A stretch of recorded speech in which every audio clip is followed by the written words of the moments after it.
মেনে নিস তাহলে মানে মানে এই ধরনের একটা বলছে যে এটা আজকের রাতের কোনো চিল্লাচিল্লি করা যাবে না। তো আমিও চুপ করে, আমার কাছে মনে হচ্ছিল কেউ আমাকে ছুরি দিয়ে আঘাত করে। আমার খালাতো ভাই উনি আসছে, তো অনেক দিন পর আর কি আসছে। আমি তখন 9-এ পড়ি, পহেলা বৈশাখ ছিল, আমি 8 থেকে 9-এ উঠে গেছি পহেলা বৈশাখ।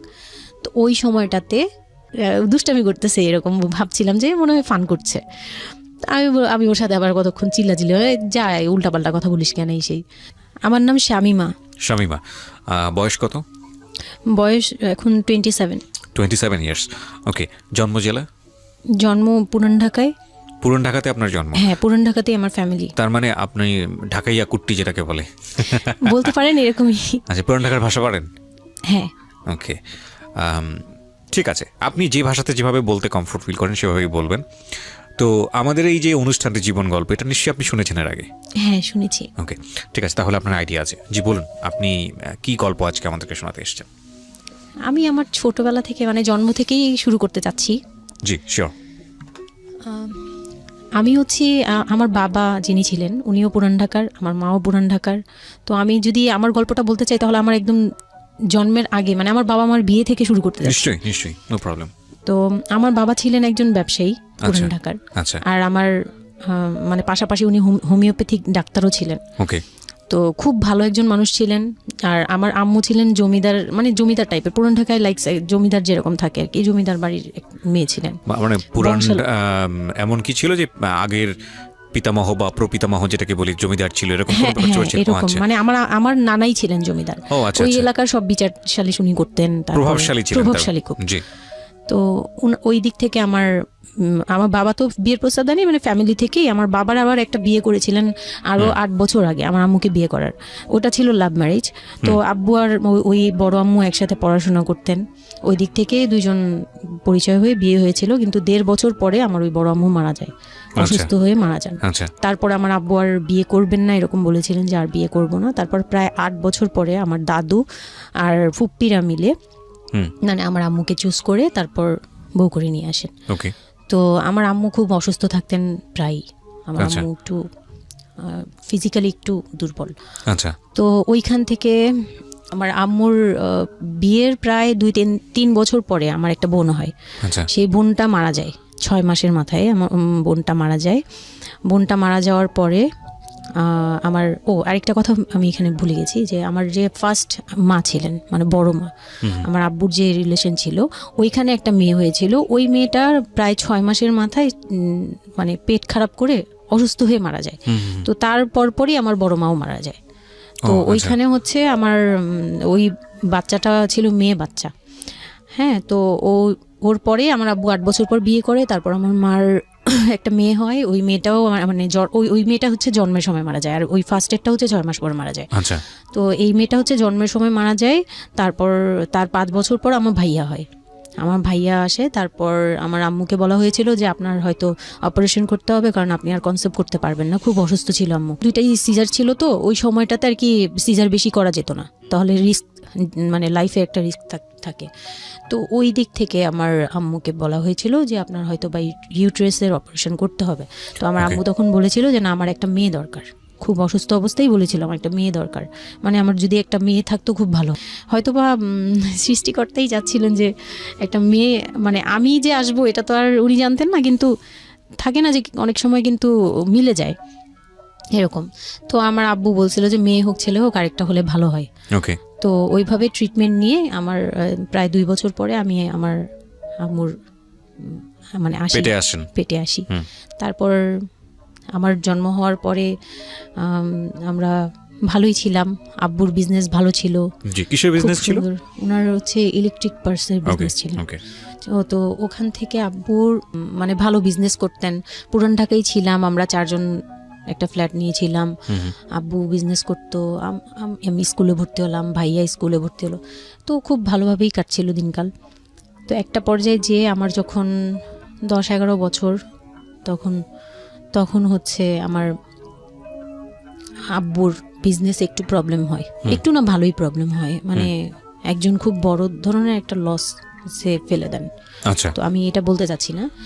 তো যাই হোক, খুব বড় একটা ট্র্যাজেডি, মানে আমার লাইফের সবচেয়ে বড় ধাক্কাটা আমি ওখানেই পাই, যে আমার আব্বু এরকম একটা পার্সন ছিল।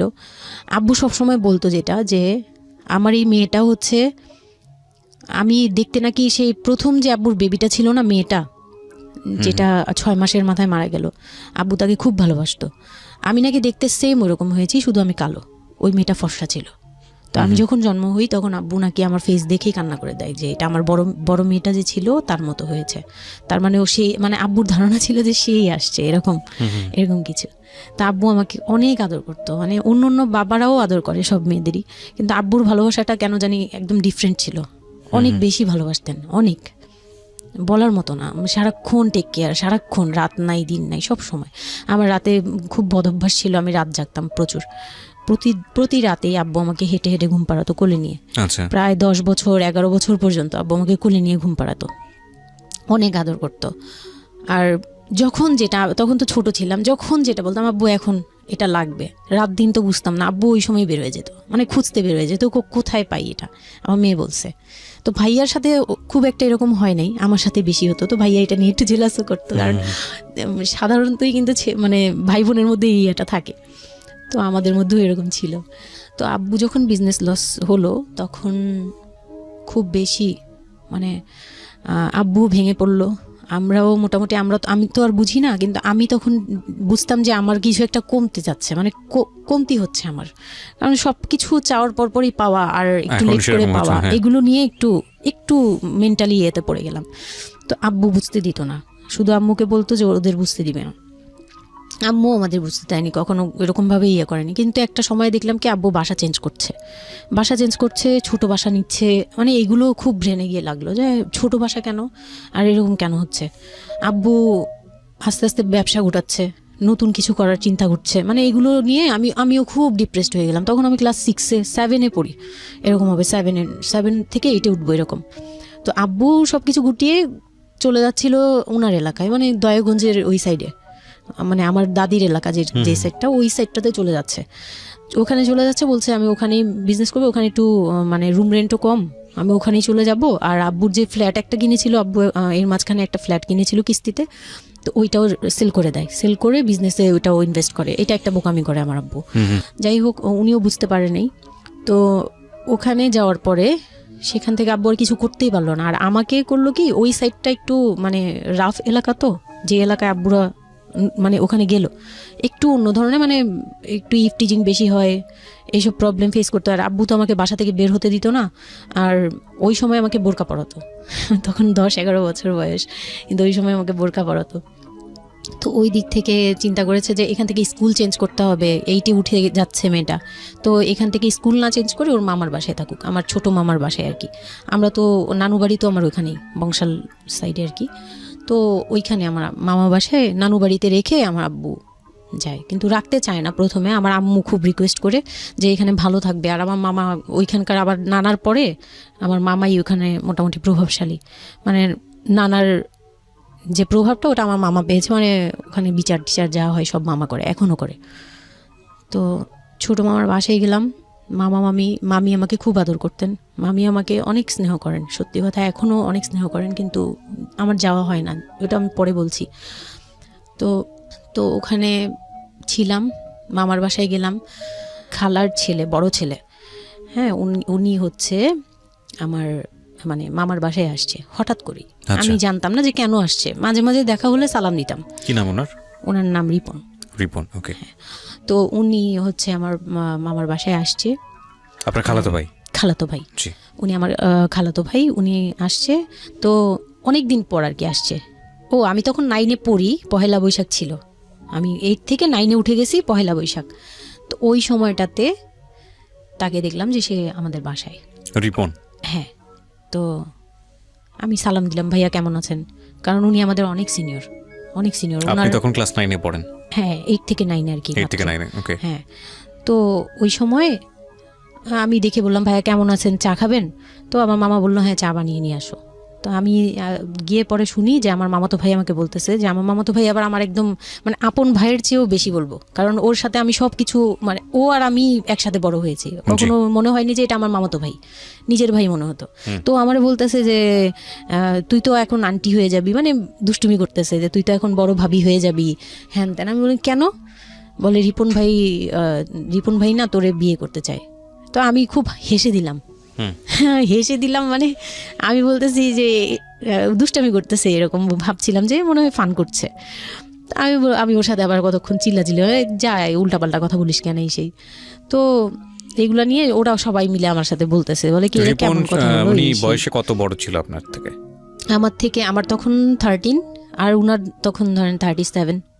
24 বছরের বড়, মানে আপনার না 24 বলতে এখানে, হ্যাঁ 24 বছরই তো বড়, তাই তো? ও মাই গড, ওকে। তো উনি তখন, আমি ভাবতেই পারিনি যে এই লোকটার সাথে আমার বিয়ে দিবে সবাই।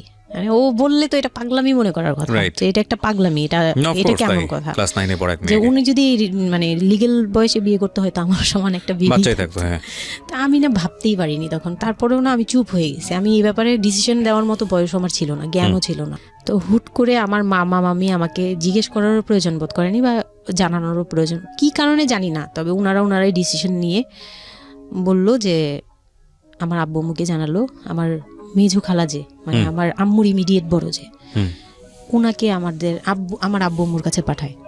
আর আমার আব্বু আম্মু তখন থাকে হচ্ছে তারই আমার এক ফুপির বাসায়, বাসা ভাড়া নিয়ে থাকে আর কি। তো ফুপির বাসায় থাকে, ফুপির নিজের বাসা, তো ওখানে থাকে। তো আব্বুর কাছে পাঠায়, তখন আমিও যাই ওই বাসায়। তো আমি তো আর জানি না এই কথা বলতে আসবে। আমি আবার ভাইয়ার সাথে বসে বসে গল্প করতে থাকি, ভাইয়া ছিল, ফুফাতো বোন ছিল, আমরা একসাথে গল্প করতে থাকি।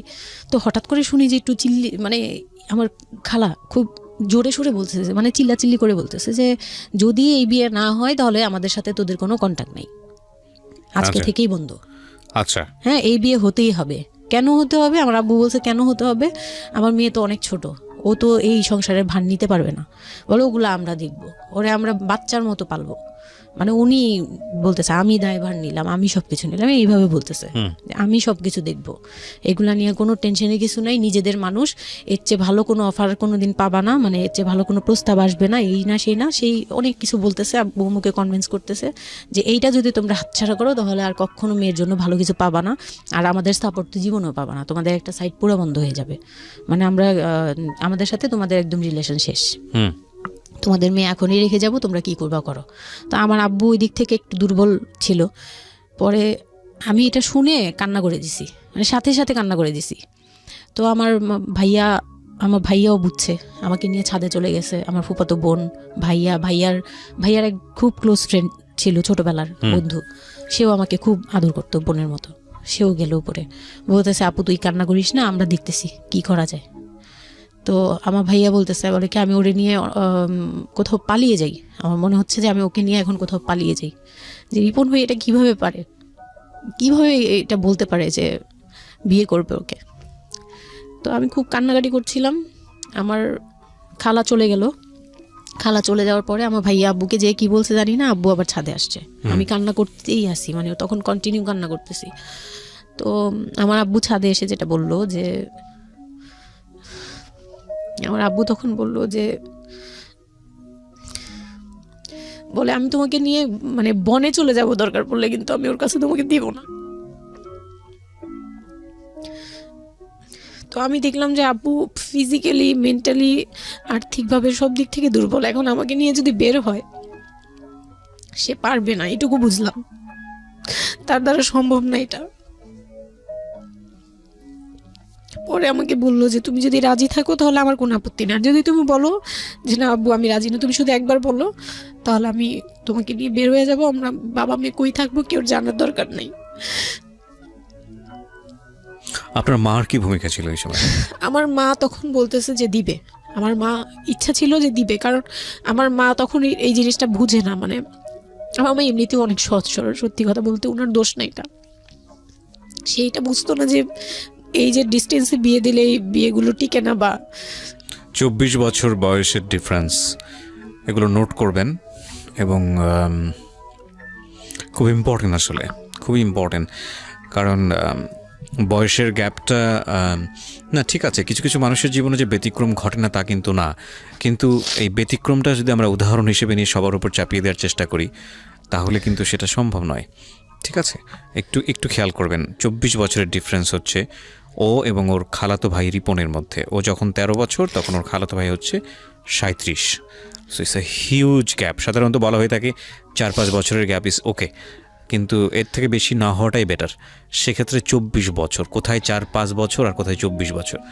হ্যাঁ, দেন হচ্ছে ওই বিয়েটা মানে আপনি কি বললেন? এখন তো আমি সিদ্ধান্ত তখন- আসলে আপনার জায়গায় ছিল। সিদ্ধান্ত আমার জায়গায় বলতে আমি তখন 13 বছর বয়স, তো মানে আমি তখন প্রেমও করিনি একটাও।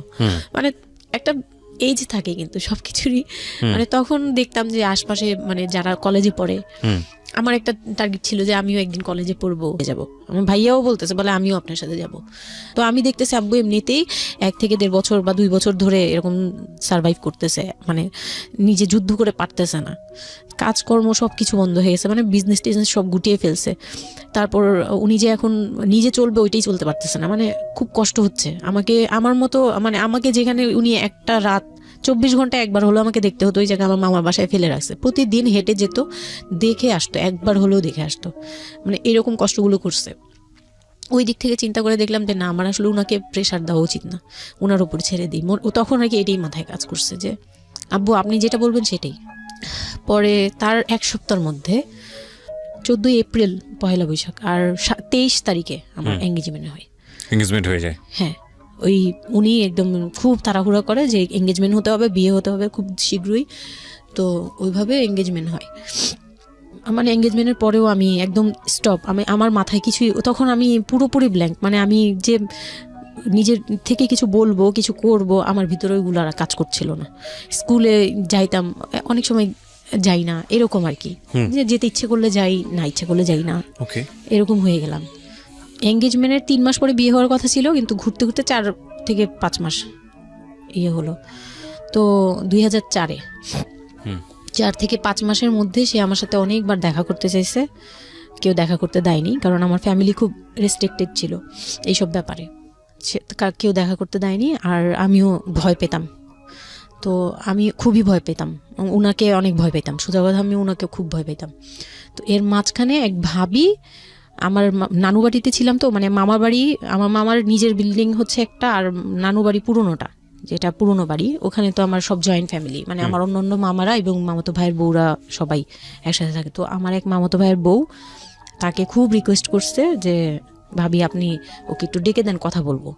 তো আমার মামাতো ভাইয়ের বউ মনে করছে যে সে তো তাদের তো বিয়েই হচ্ছে, তো সমস্যা কি, ডেকে দিই। তো আমাকে আর বলে নাই। প্রথম একবার আমাকে বলছিল যে দেখা করে দিবে, তখন আমি বলছি না আমি যাবো না, আমি দেখা করবো না, আমার খুব ভয় লাগতো। তখন আমার বিয়ের মনে হয় 1.5-2 মাস আগের কথা এটা। তো আমার মামাতো ভাইয়ের বউ আমাকে ডাকছে যে কিছু একটা বলে, মানে জামা বানানো বা সামহাও এরকম কিছু একটা, অনেক বছর আগে, তো ভুলেও গেছি যে কি একটা কারণে আমাকে ডাকছে সে।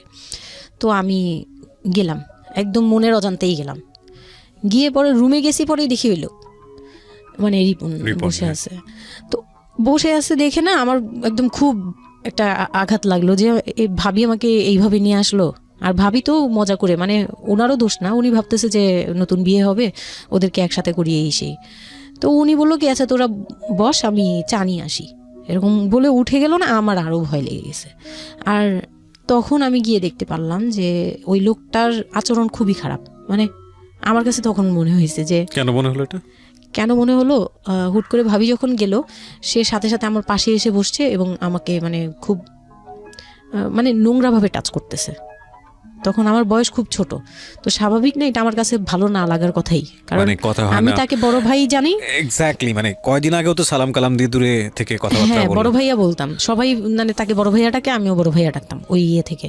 আর সেই লোকটা এসে আমাকে মানে খুব অপ্রীতিকর ভাবে জড়িয়ে ধরতেছে, তারপর জড়াজড়ি করতেছে, মানে খুব ঘেন্না লেগে গেল।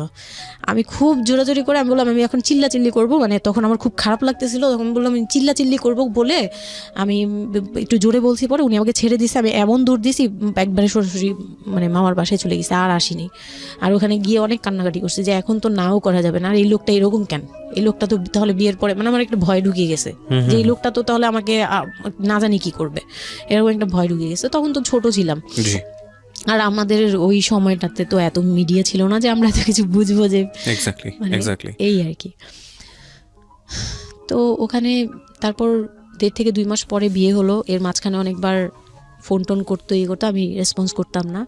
তো বিয়ে যেদিন হলো বিয়ের রাতের কথাটা কি বলবো? নিশ্চয়ই আপনার যদি মনে হয় যে বিষয়টা সামাজিকতার জায়গাটা থেকে খুব সেন্সিটিভ, একটা মেয়ের মানসিকতার জায়গাটা থেকে, যেটা আসলে এটা আমার বলার মতো শক্তিও নাই। সত্যি কথা বলতে আমি এটাই আমার লাইফের সবচেয়ে বড় ট্র্যাজেডি, বিয়ের রাত। হয়তো আপনি খেয়াল করছেন কিনা জানি না, কিন্তু আপনি মাঝখানে বললেন যে আমি অ্যাফেয়ার করবো কিভাবে, আমার মন তো তখনই ভেঙে দিছে। আমার ভিতরে একটা ভয় কাজ করে।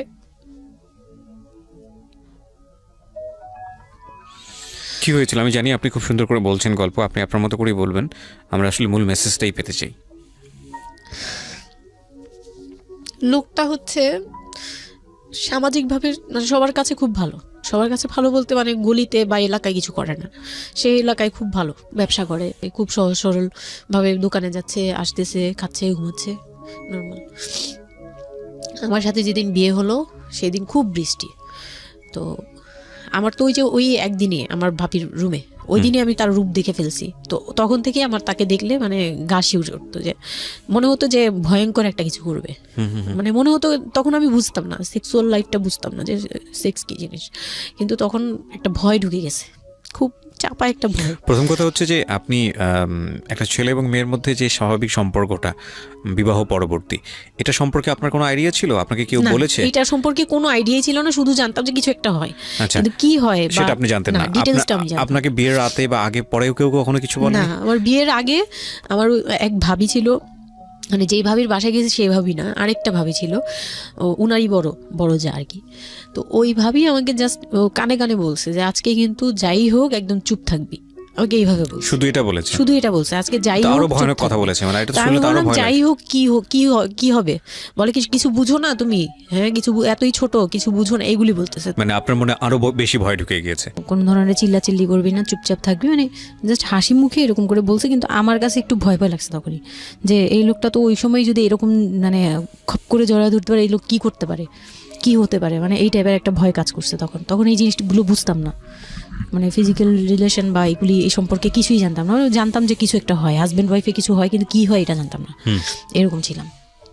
তো নর্মালি যখন বিয়েটা হলো, কমপ্লিট হলো, সে তো মানে কতক্ষণে রুমে যাবে এরকম।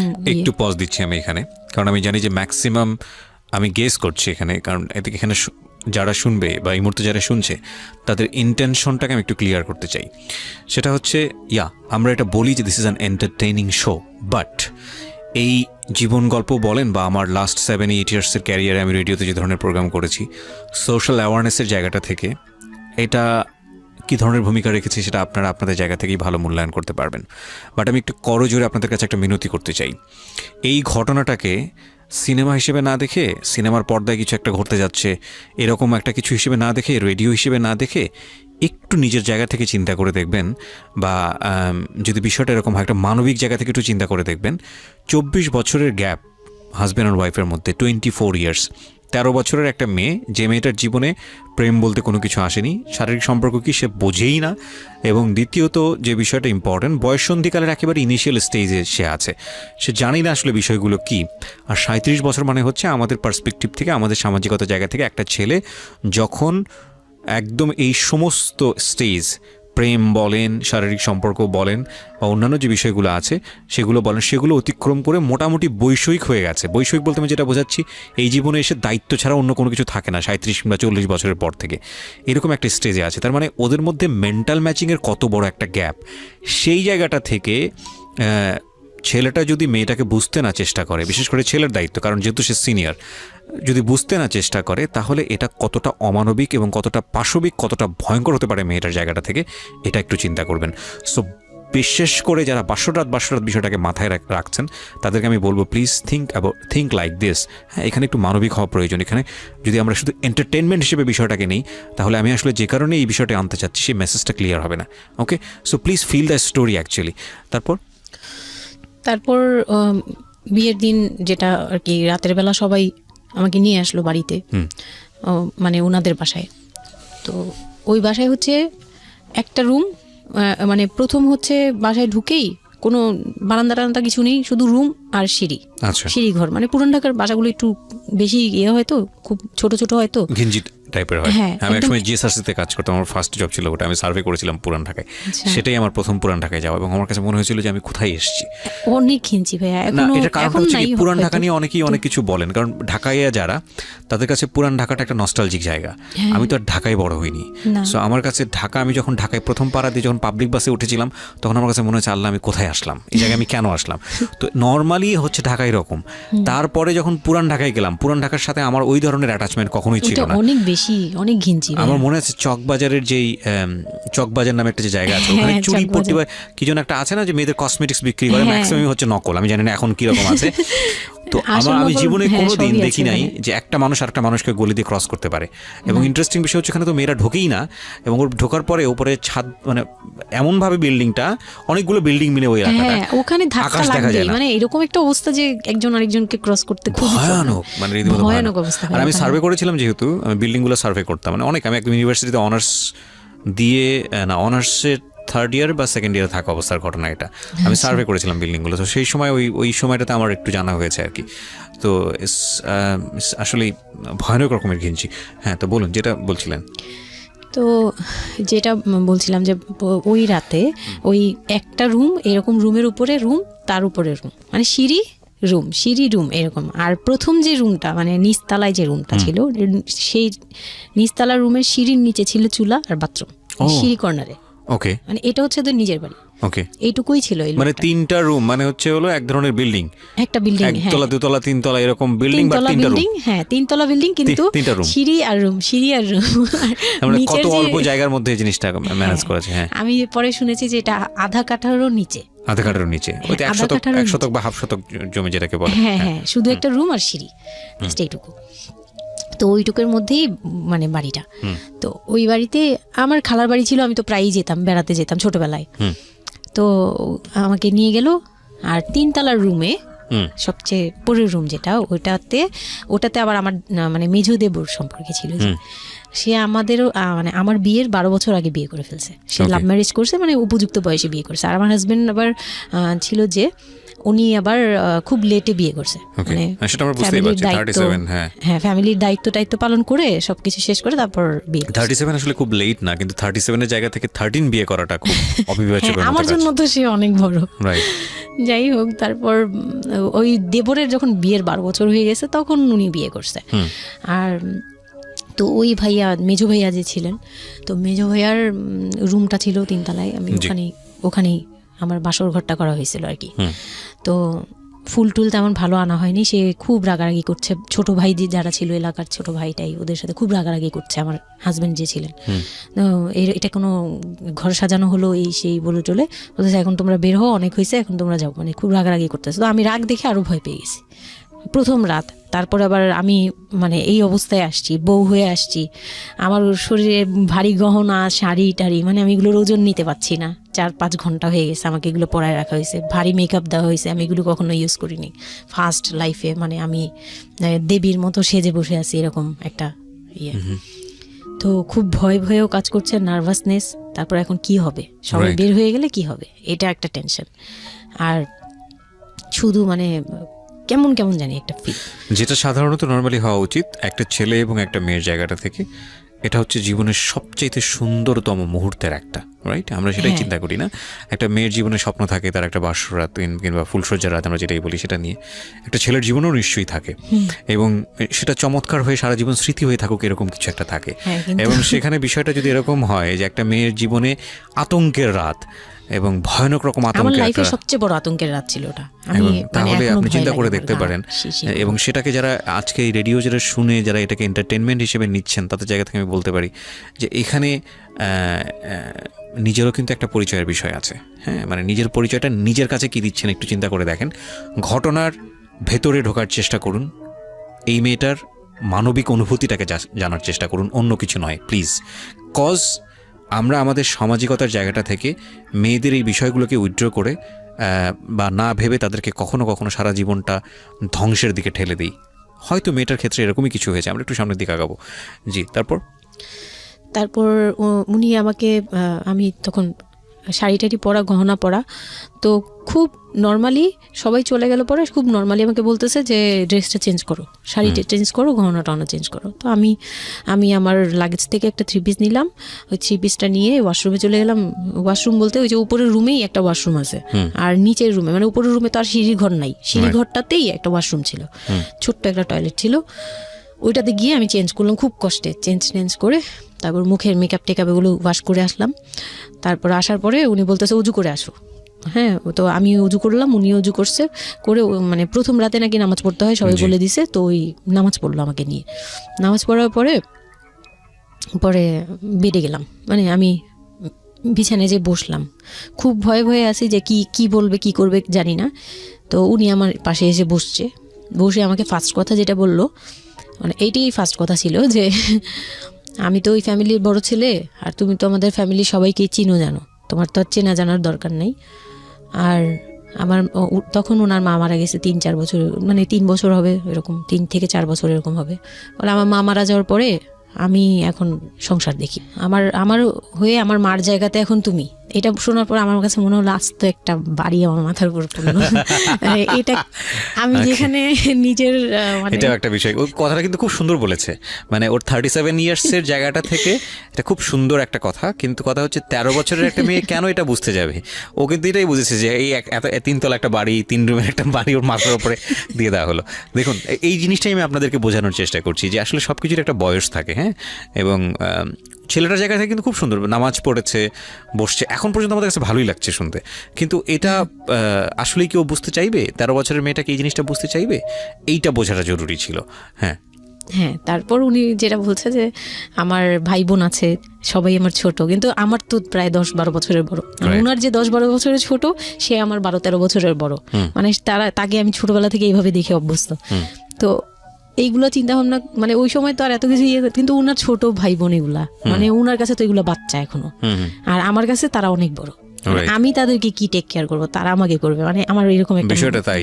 হ্যাঁ, তো আমি চুপ হয়ে শুধু শুনছিলাম, ও আচ্ছা, মানে আমি কিছু বলার মতো ভাষাও পাচ্ছি না, বা আমি কি বলবো, আমার এখানে ডায়লগই কি ছিল, মানে আমি এরকম মনে হচ্ছে যে কেউ আমাকে একটা স্ক্রিপ্ট ধরাই দিত, আমি একটু দেখে আমাকে কেউ কিছু বলেও না, এই লোক কি বলতেছে। তো যাই হোক, এই কথাটার পরে মানে যখন উনি এটা বলার পরে বলতেছে যে তুমি, আমাদের একটা মানে রুলস আছে, বিয়ের পরে নাকি বাসর ঘরে নাকি কিছু দেয়, হাজব্যান্ড ওয়াইফকে কিছু দেয়, তারপর নাকি টাচ করে, এরকম কিছু একটা। তো আমাকে বলতেছে যে তোমার কি আমার উপর কোনো দাবি আছে, মানে এগুলো আমি জানতাম না, এগুলো আমি অনেক পরে গিয়ে শুনছি, এগুলো অনেক পরে গিয়ে জানছি যে এই সময় নাকি কিছু চাইতে হয়, মানে এই সময় যা চাইবে তাই দিতে হবে, এরকম কিছু একটা। তো এটাও আমাকে কেউ বলে দেয়নি।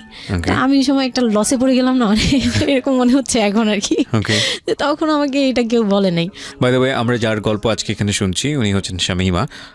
ওনাকে যদি আপনারা দেখতে চান, আমাদের যিনি আজকে গেস্ট, আমরা একটা ছবি দিয়ে দিয়েছি আমার ফেসবুক পেজে, আমার পার্সোনাল পেজটাতে, www.facebook.com/kibriya.rj। আমি আবারও বলছি, www.facebook.com/KEBRIA.RJ। পেজটি আছে আরজি কিবরিয়া নামে। লাইক দিতে ভুল করবেন না, অবশ্যই লাইক দেবেন। আমরা ছবিটা একটু পরে সরিয়ে নেব, সুতরাং যারা দেখতে চান ওখানে গিয়ে আপনারা নক করতে পারেন। হ্যাঁ, যেখানটা ছিলাম আমরা। তো আমি বললাম যে না, আমি জানতাম না দাবি জিনিসটা কি।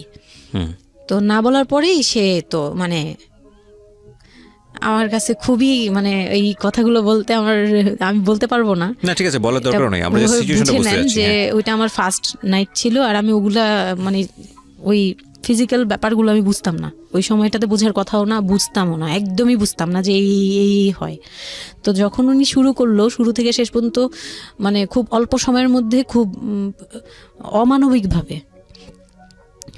অমানবিকভাবে, মানে এটা এখন বর্তমানে যদি আমি কল্পনা করতে যাই, তাহলে এটা একমাত্র পারে রেপিস্টরাই পারবে, এটা রেপ ছাড়া কিছুই ছিল না। আমি মেনে নিস তাহলে, মানে এই ধরনের একটা বলছে যে এটা আজকের রাতের কোনো চিল্লাচিল্লি করা যাবে না। তো আমিও চুপ করে, আমার কাছে মনে হচ্ছিল কেউ আমাকে ছুরি দিয়ে আঘাত করতেছে, মানে মনে হচ্ছিল যে কেউ আমাকে ছুরি দিয়ে আঘাত করতেছে, আর আমি ব্লাড দিয়ে পুরো, মানে আমার শরীরে সব ব্লাড বের হয়ে যাচ্ছে, আমার এরকম মনে হচ্ছে যে আমার শরীর থেকে সব ব্লাড বের হয়ে যাচ্ছে, আমি মানে গরু কাটলে যেরকম ইয়ে করে না, আমি এরকম কাঁপতেছি, ওরকম কাঁপতেছি। কিন্তু সে তার কাজ করলো।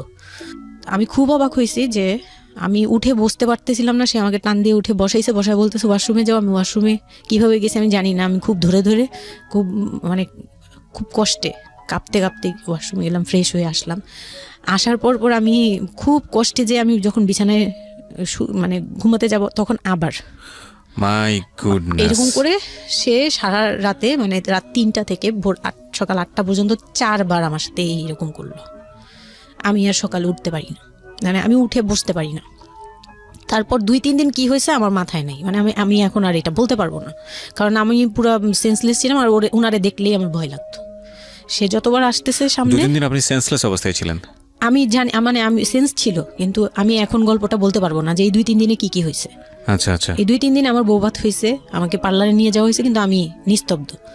আর তখন আমার মানে শারীরিক কন্ডিশন খুব খারাপ, কিন্তু সবাই বুঝতেছিল, কিন্তু কেউ বুঝতে দিচ্ছিল না আমাকে। মানে এভরিবডি অ্যাভয়েড দিস, মানে সবাই জিনিসটাকে অ্যাভয়েড করছে, তারা পার্টিটাকে এনজয় করছে। করছে। শুধু আপনার ফ্যামিলির সমস্যা না, এটা আমাদের পুরো সমাজেরই সমস্যা।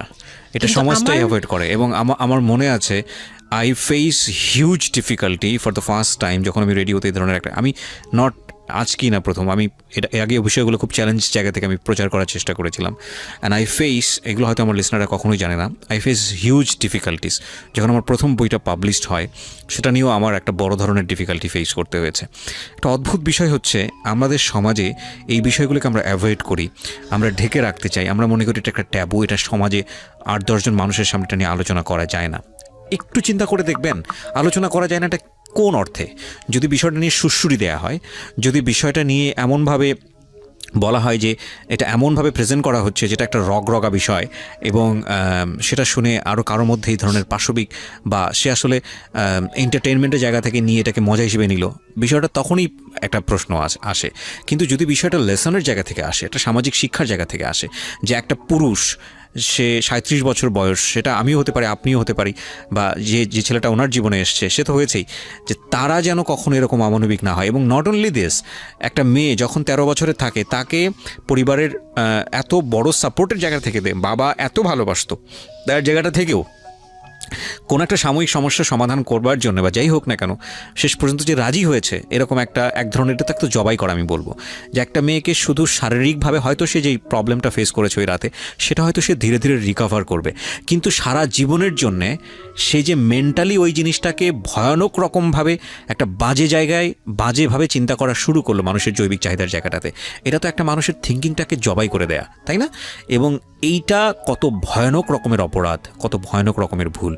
এবং আমাদের এই জায়গাটাতে আমাদের অনেক বেশি পরিমাণে বড় যারা আছি, সিনিয়র যারা আছি, তাদের বোঝা উচিত। প্রথম কথা হচ্ছে লিগেলি যদি আমি বলি তাহলে বিয়েটা বৈধ ছিল না, কারণ সরকার কিন্তু আমরা যতদূর জানি যে 18 নিচে বিয়ে দেওয়াকে পারমিট করে না। দ্বিতীয় কথা হচ্ছে যে মানসিকভাবে সে পরিপক্ক ছিল না। তৃতীয় কথা হচ্ছে যে যদিও বা বিয়েটা হলো তাহলে তাকে যে একটি প্রপার এডুকেশন দেয়া, যে এই বিষয়টা হচ্ছে এরকম, প্রপারভাবে বড় করা, প্রপারভাবে নার্সার করা, সেটার মারাত্মক রকমের অভাব ছিল। ঘটনা এখানে শেষ হয়ে যায় নাই, ঘটনা কিন্তু এখানে শুরু হলো। কারণ বাংলাদেশের অনেক মেয়ের জীবনে এরকম দুর্ধর্ষ রাত আসে এবং এই রাতগুলো সারাটা জীবনের জন্যে তাকে বেদনার স্মৃতি, তাকে সারাটা জীবনের জন্য একটা ভয়ঙ্কর রকমের মোমেন্টের মধ্য দিয়ে নিয়ে যায়। আমরা এগুলো নিয়ে কথা বলতে পছন্দ করি না, আমরা এগুলো নিয়ে কথা বলি না, আমরা এগুলোকে নিয়ে কথা বলাটা একটা সামাজিক জায়গা থেকে ট্যাবু মনে করি। এই ট্যাবুর ধাক্কায় কত কত মেয়ের জীবন, কত কত মানুষের জীবন, কত কত সংসার জীবন নরকে পরিণত হয়েছে, সে খবর অনেকেই আমরা রাখি না, রাখার প্রয়োজন মনে করি না। But this is a very important issue, that's why I am discussing on this. Okay, বলুন আপনি। তারপর যেটা হচ্ছিল যে মানে ওই রাতের পর থেকে মানে ওই লোকটাকে আমার শুধুই দায়িত্ব মনে হয়েছে। মানে আমার কাছে মনে হতো যে এটা আমার দায়িত্ব, যে উনার বাসায় আমার থাকতে হবে, আর উনার সাথে থাকলে আমার এরকম করতে হবে। You feel like this, right? আপনি এই ঘটনা ঘটার পরে কি আপনি কারোর সাথে ডিসকাস করার সুযোগ পাননি যে না, আমি এরকম ক্লোজ কেউ ছিল না যে আপনার সাথে এরকম একটা বাজে ঘটনা ঘটছে, বা আপনি এটাকে রিকভার করতে পারছেন না মেন্টালি, বা আপনার সাথে যার বিয়ে হলো তাকেও বলতে পারছেন না যে আমার এইসব জিনিসগুলো? না, আমি উনাকে ভালোভাবে নিতেই পারছিলাম না। সোজা কথা, আমি উনার সাথে কোনো কিছু ডিসকাস করতাম না, বা অনেক পরে গিয়ে যখন ডিসকাস করেছি তখন উনি আমাকে উল্টাপাল্টা বুঝ দিয়েছে। মানে অনেক পরের সময়টাতে, হ্যাঁ, বাট ইট হ্যাপেন্স রেগুলারলি, না র্যান্ডমলি জিনিসগুলো হয়ে যাচ্ছিল আপনার সাথে? হ্যাঁ, প্রায় মাস থেকে 2-3 মাস এরকম হলো। তারপর মানে এটা আমি বলি যে প্রথম তো 4-5 দিন তো রেগুলার হলো, তারপর আমার ব্লিডিং অফ হচ্ছিল না, আমার কন্টিনিউ হচ্ছিল ব্লিডিং। তো এক সময় যে ব্লিডিংয়ের মধ্যেও তিনি অনেক বাজে ইয়ে করেছে। তো ওর পরে আমি বাসায় যেতে চাইলে বাসায় যেতে দিত না, এইভাবে ইয়ে করে ফেললো। আর ফ্যামিলিগত যে ব্যাপারটা ছিল, যে আমার ফ্যামিলি তো তখন, আমার আব্বু তো তখন একদম মানে ফিনান্সিয়ালি খুব উইক ছিল। তো বিয়ের পরে কিছু ফর্মালিটি থাকে, পুরান ঢাকার কিছু রুলস আছে যে বিয়ের পরে মেয়েদের প্রতি সপ্তাহে সপ্তাহে দেখতে যাওয়া, এটা সেটা পাঠানো, প্রতি সিজনে সিজনে এটা করা, এগুলো ব্যাপারে কেউ কনসার্ন ছিল না। মানে তখন মানে আমার ফ্যামিলির কেউ এরকম অ্যাক্টিভ ছিল না, মানে ছিল কিন্তু কেউ কেয়ার করেন। তারপর হচ্ছে এরকম করে আমার সময়গুলো কাটতে লাগলো। তো সবচেয়ে বড় কথা হচ্ছে আমার যে হাজবেন্ড ছিল রিপন, উনি আমার বাবার দোকানে কাজ করতো একটা সময়। ওইটা হচ্ছে প্রায় আরো মানে আমার জন্মের সময় বা আমার জন্মেরও আগে। হ্যাঁ, তখন নতুন নতুন আর কি কাজ শেখার জন্য আমার আব্বুর দোকানে ঢুকছে এরকম। তো আমার আব্বু তাকে ক্যাশ বুঝিয়ে দিয়েছিলেন নাকি, তখন নাকি ক্যাশ দিত। তো আমি একটু যখন 2-3 বছরের, তখন উনি দোকান থেকে বের হয়ে নিজে ব্যবসা দিয়েছে, ওখান থেকে তিনি ইমপ্রুভ করছে। তো ওখান থেকে শুরু। আর আমাকে যখন বিয়ে দিছে, মানে আমার যখন বিয়ে হয়েছে, তো ওই রিপন যিনি, ওনার উদ্দেশ্য ছিল যে আমি আমার নানু বাড়ির অংশ পাবো, মানে সম্পদ। আমার নানু বাড়ি খুব বিশাল, মানে বললামই তো যে খুব বিরাট একটা অংশ। আর ওনাদের যে অংশটা ছিল সেটা অনেক আগেই নেওয়া হয়ে গেছে। মানে ওনার দাদা বাড়ি যেটাতে ওনারা ছিল 3 রুম, ওই যে ছোট ছোট 3টা রুম উপরে, ওই বিল্ডিংটা তোলার পরে আমার মামা ওই অংশটা কেটে রাখছে, মানে আমার মামা রেখে দিয়েছে। আর আমাদের যে অংশটা ছিল তার লোভটা ছিল যে ওই বাড়িতে আমি একটা রুম হলেও পাবো। হ্যাঁ, তো আমার আম্মু তো আর ওটা নেয়নি। তো আমার হাজব্যান্ডের ইয়েটা ছিল, টার্গেটটা ছিল যে ওই বাসায় একটা রুম হলেও পাবে। আর পুরান ঢাকায় একটা রুম মানেই অনেক কিছু, মানে ওখানে তো প্রায় 1 কোটি টাকা দাম কাঠা। তো একটা রুম মানে 1 কাঠা না হোক, আধা কাঠা হোক, 50 লাখ টাকা হোক আমার আসবে, এরকম একটা টার্গেট ছিল তার। তো আর বিয়ের সময় তো অনেক কিছু নিয়ে, মানে গহনা টহনা নিয়ে, ফার্নিচার নিয়ে নানান কথা তো শুনতে হয়েছে, ওগুলাও ফেস করছি। মানে খুব পেইনফুল ছিল ওগুলা, কারণ আমি তখন এত কিছু বুঝি না। আমি তখন মাত্র মানে জামা কাপড় বানাই, ঘুরি ফিরি, খাই দেই, ব্যাস ওই পর্যন্তই। আমি কারো জিনিস নিয়েও মাথা ঘামাই না। ওখানে আমার উপরে প্রেশার আসছে যে আমার ফার্নিচার এমন কেন, আমার গহনা এমন কেন, তুমি বাসায় বলো না কেন, তোমার খাট এখনো আসতেছে না কেন। আমার বিয়ের পর খুব বৃষ্টি ছিল তখন, মানে আমার ফার্নিচার, আমার চাচা ছিল ফার্নিচারের, ওনার বিজনেস। তো আমার চাচার ফ্যাক্টরি থেকেই সবগুলো ফার্নিচার আসবে। তো ওনারা বলতেছে যে জাস্ট একটা কারণেই লেট হচ্ছে, রোদ পাচ্ছি না, রোদ পেলে তারপর কাঠগুলো শুকাবে, তারপরে হ্যাঁ, মানে জয়েন্ট দিলেই এখন এটা ফেটে যাবে, এখন জয়েন্ট দিলে প্রবলেম হবে। এই জিনিসটা ওরা বুঝতেছে না। ওরা বলতেছে কেন দেরি করছে, নাকি ফাঁকিই দিচ্ছে, নানান ধরনের কথা তৈরি করতেছে। আর এই দিক দিয়ে আমি পেইন খাচ্ছি, ওই দিকে এক পেইন, মানে রাতে গিয়ে এক পেইন, দিনের বেলায় পেইন। মানে আমি পুরো মানসিকভাবে, মানে বলে না যে আমি হয়তো বা প্যারালাইজডের মতো হয়ে গেছিলাম, আমার মানসিক ভাবটা। জাস্ট শুনি আর শুনি, কিছু বলতে পারছি না এরকম। আর বাসায় গিয়ে কোনো কিছু বলি না, কারণ আব্বু অসুস্থ। আব্বু মেন্টালি অনেক প্রবলেম। আব্বু যখনই জিজ্ঞেস করে আম্মু তুমি ভালো আছো তো, আমি খালি হাসি দিয়ে বলছি হ্যাঁ। যতবার জিজ্ঞেস করে তুমি খুশি আছো তো, আমি হ্যাঁ। আমি এই একটা কথাই বলছি, হ্যাঁ ভালো আছি। আসলে আমি ভালো ছিলাম না, কিন্তু বুঝতে দেইনি। ওই লোকটার ছোট বোনগুলো আমার সাথে অনেক রাফ বিহেভ করছে।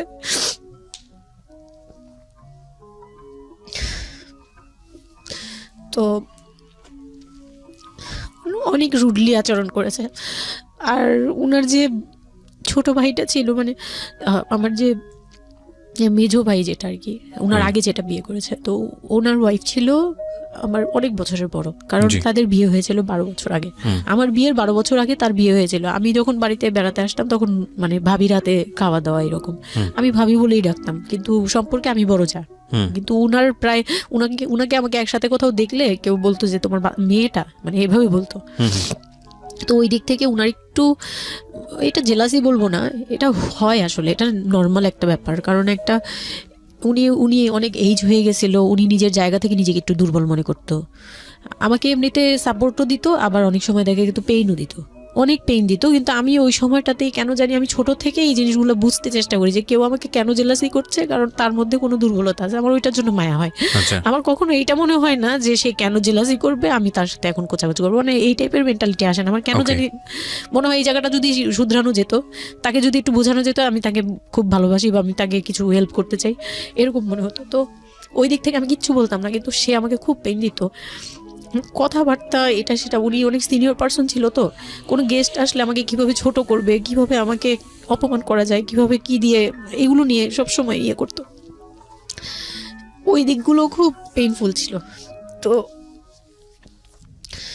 ওগুলো যখন শেষ করলাম, মানে আমার যাকে বলতাম মাঝে মাঝে দুই একটা কথা, এগুলো নিয়ে সে আবার মানে মানে এখানে সেখানে বলে আরও ব্যাপারটাকে বড় বানাতো।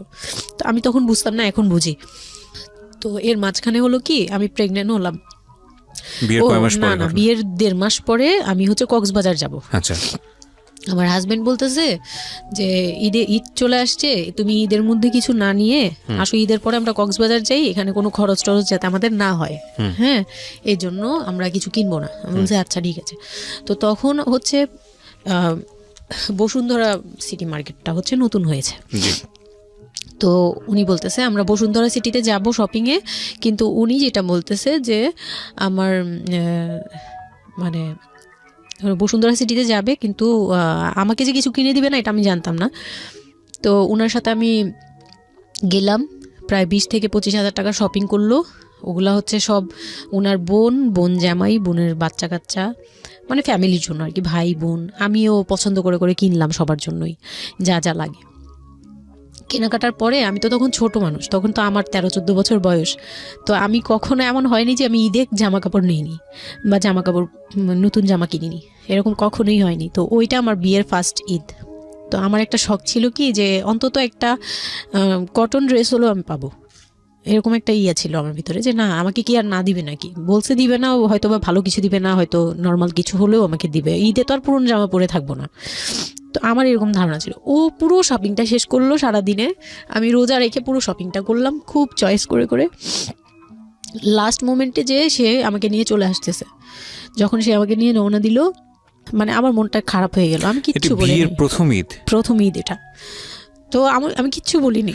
such a idiot, মানে নাথিং টু সে, মানে স্পিচলেস টোটালি। হ্যাঁ, পরে উনি কিচ্ছু কিনে দিল না আমাকে, তখন আমি না মনটা খারাপ হলো আমার, কারণ স্বাভাবিক এটা আমার এখনকার বয়স। উনি আমাকে করলো কি যে আসার সময় বলতেছে যে একবারে নিচে, তখন বলতেছে তোমার কি মন খারাপ? আমি বলছি যে না, কি আমি তো কিছু নেই নাই, ঈদের দিন কি পরবো? তো বলতেছে তোমার তো অনেক ড্রেস নিয়ে আসছো, ওগুলা থেকেই পরো, ওগুলোই তো এখনো পুরোনো হয়নি, এখন দরকার কি আছে কেনার? বলে তারপরে চুড়ি দেখলো, চুড়ি দেখে আমাকে 2 মুঠ চুড়ি কিনে দিল 200 টাকা। এই ছিল আমার ঈদের মানে ফার্স্ট অ্যান্ড লাস্ট, এইটাই ছিল আমার শপিং, আর কোনো কিচ্ছু কিনে দেয়নি সে আমাকে। তো বাসায় আসলাম, বাসায় আসার পরে তার ভাই বোনরা বলতেছে যে সবার জন্য কিনছেন, ওর জন্য কিছু নেন নাই। সে আমাকে মানে তার ফ্যামিলি থেকে আমাকে সেভ করবে কি, সে আমাকে বরঞ্চ বলতেছে যে ওরে কি কিনে দিব, ওর বাসা থেকে আমারে কি দিছে যে আমি ওকে কিনে দিব। তখন আমি বুঝলাম যে ও আচ্ছা সে কিনে দেয়নি। হ্যাঁ, তো আমি আর বাসায় কিন্তু কিছু বলিনি বা বাসায় যাইও নাই। এর মধ্যে বাসা থেকে আসলে সামর্থ্য কি ছিল আপনার ফ্যামিলিকে, মানে কিনে দেওয়া হয়েছিল কি ঈদের প্রথম দিন জামাইকে কিছু কিনে দেওয়া বা এরকম কোনো কিছু? হ্যাঁ, এটা করেছিল চান রাতে, একবারে লাস্টের দিকে শপিংটা হয়েছে তার আগে। তো সে এটা বলে ফেললো প্রায় 20 রোজার পরে এই ঘটনা আর কি। তো একবারে চাঁদ রাতের দিন আমার ভাই আর কি একটা পাঞ্জাবি গিফট করলো তাকে, আর সে আমাকে আর কিছুই দিল না। হ্যাঁ, সে ভাবতেছে যে আমি বুঝি বাসায় জানানোর পরে তখন এটা করছে। হ্যাঁ, তখন গিয়ে আরো খেপে গেল যে আমি নাকি বাসায় জানাইছি, তাকে ছোট করলাম এই জন্য। কিন্তু আসলে মানে সত্যি কথা বলতে যে আমি কিছুই বলি নাই, আমার মুখ দিয়ে তখন কথাই আসতো না, আমি ম্যানেজ কি করব, আমার তো কিছুই মাথায় থাকতো না তখন আমি তো পুরো মেন্টালি একটা ইয়েতে ছিলাম। তো আমার এমনও মনে হয়েছিল তখন, মানে ওই মাসখানিক যে সে আমাকে ওই ফিজিক্যাল টর্চারগুলো করতো, তখন আমার এমনও মনে হয়েছিল যে আমি এক কাজ করি, বের হয়ে কোথাও চলে যাই, মানে অজানার উদ্দেশ্যে কোথাও চলে যাই। যদি আব্বুর এই অবস্থা না থাকতো হয়তো আমি করতাম এটা। সত্যি কথা বলতে একমাত্র আব্বুর কথাটা যখন মনে আসছে, চোখে ভাসছে যে আমার আব্বু তো মরে যাবে, তখন গিয়ে আর এটা করতে পারিনি, নয়তো ঠিকই আমি বের হয়ে যেতাম। তো ঈদ আসলো, ঈদের পরের দিন কক্সবাজারের উদ্দেশ্যে রওনা দিল। আর তার একটা অভ্যাস ছিল যে মানে সে কিছু দিলে বা করলে বা আমার জন্য যদি সে 2টা টাকাও খরচ করতো, এটা খুব হাইলাইট করতো, সবার সামনে তুলে ধরার জন্য চেষ্টা করতো। ওই কক্সবাজার যাবে, সে খুব মানে ঢোল পিটাচ্ছে যে আমাকে নিয়ে কক্সবাজার যাচ্ছে, কিন্তু শপিং করে দেয়নি, এটা আবার হাইক করতেছে। আচ্ছা, যাই হোক, ওই সব বলতে গেলে শপিংয়ের টাকা সেভ করে আমাকে কক্সবাজার নিয়ে যাচ্ছে। তো গেলাম কক্সবাজারে, সেখানে গিয়ে আরেক ধাক্কা খেলাম যে কক্সবাজার যাওয়ার পরে প্রথম রাত মোটামুটি ভালো ছিলাম, পরের দিন সকালে সে আমার সাথে মানে এমনভাবে মানে ফিজিক্যাল রিলেশন করতে চেয়েছে যেটা সম্পর্কে আমি অবগত ছিলাম না, মানে আমি জানতাম না যে এরকম কিছুও হয়।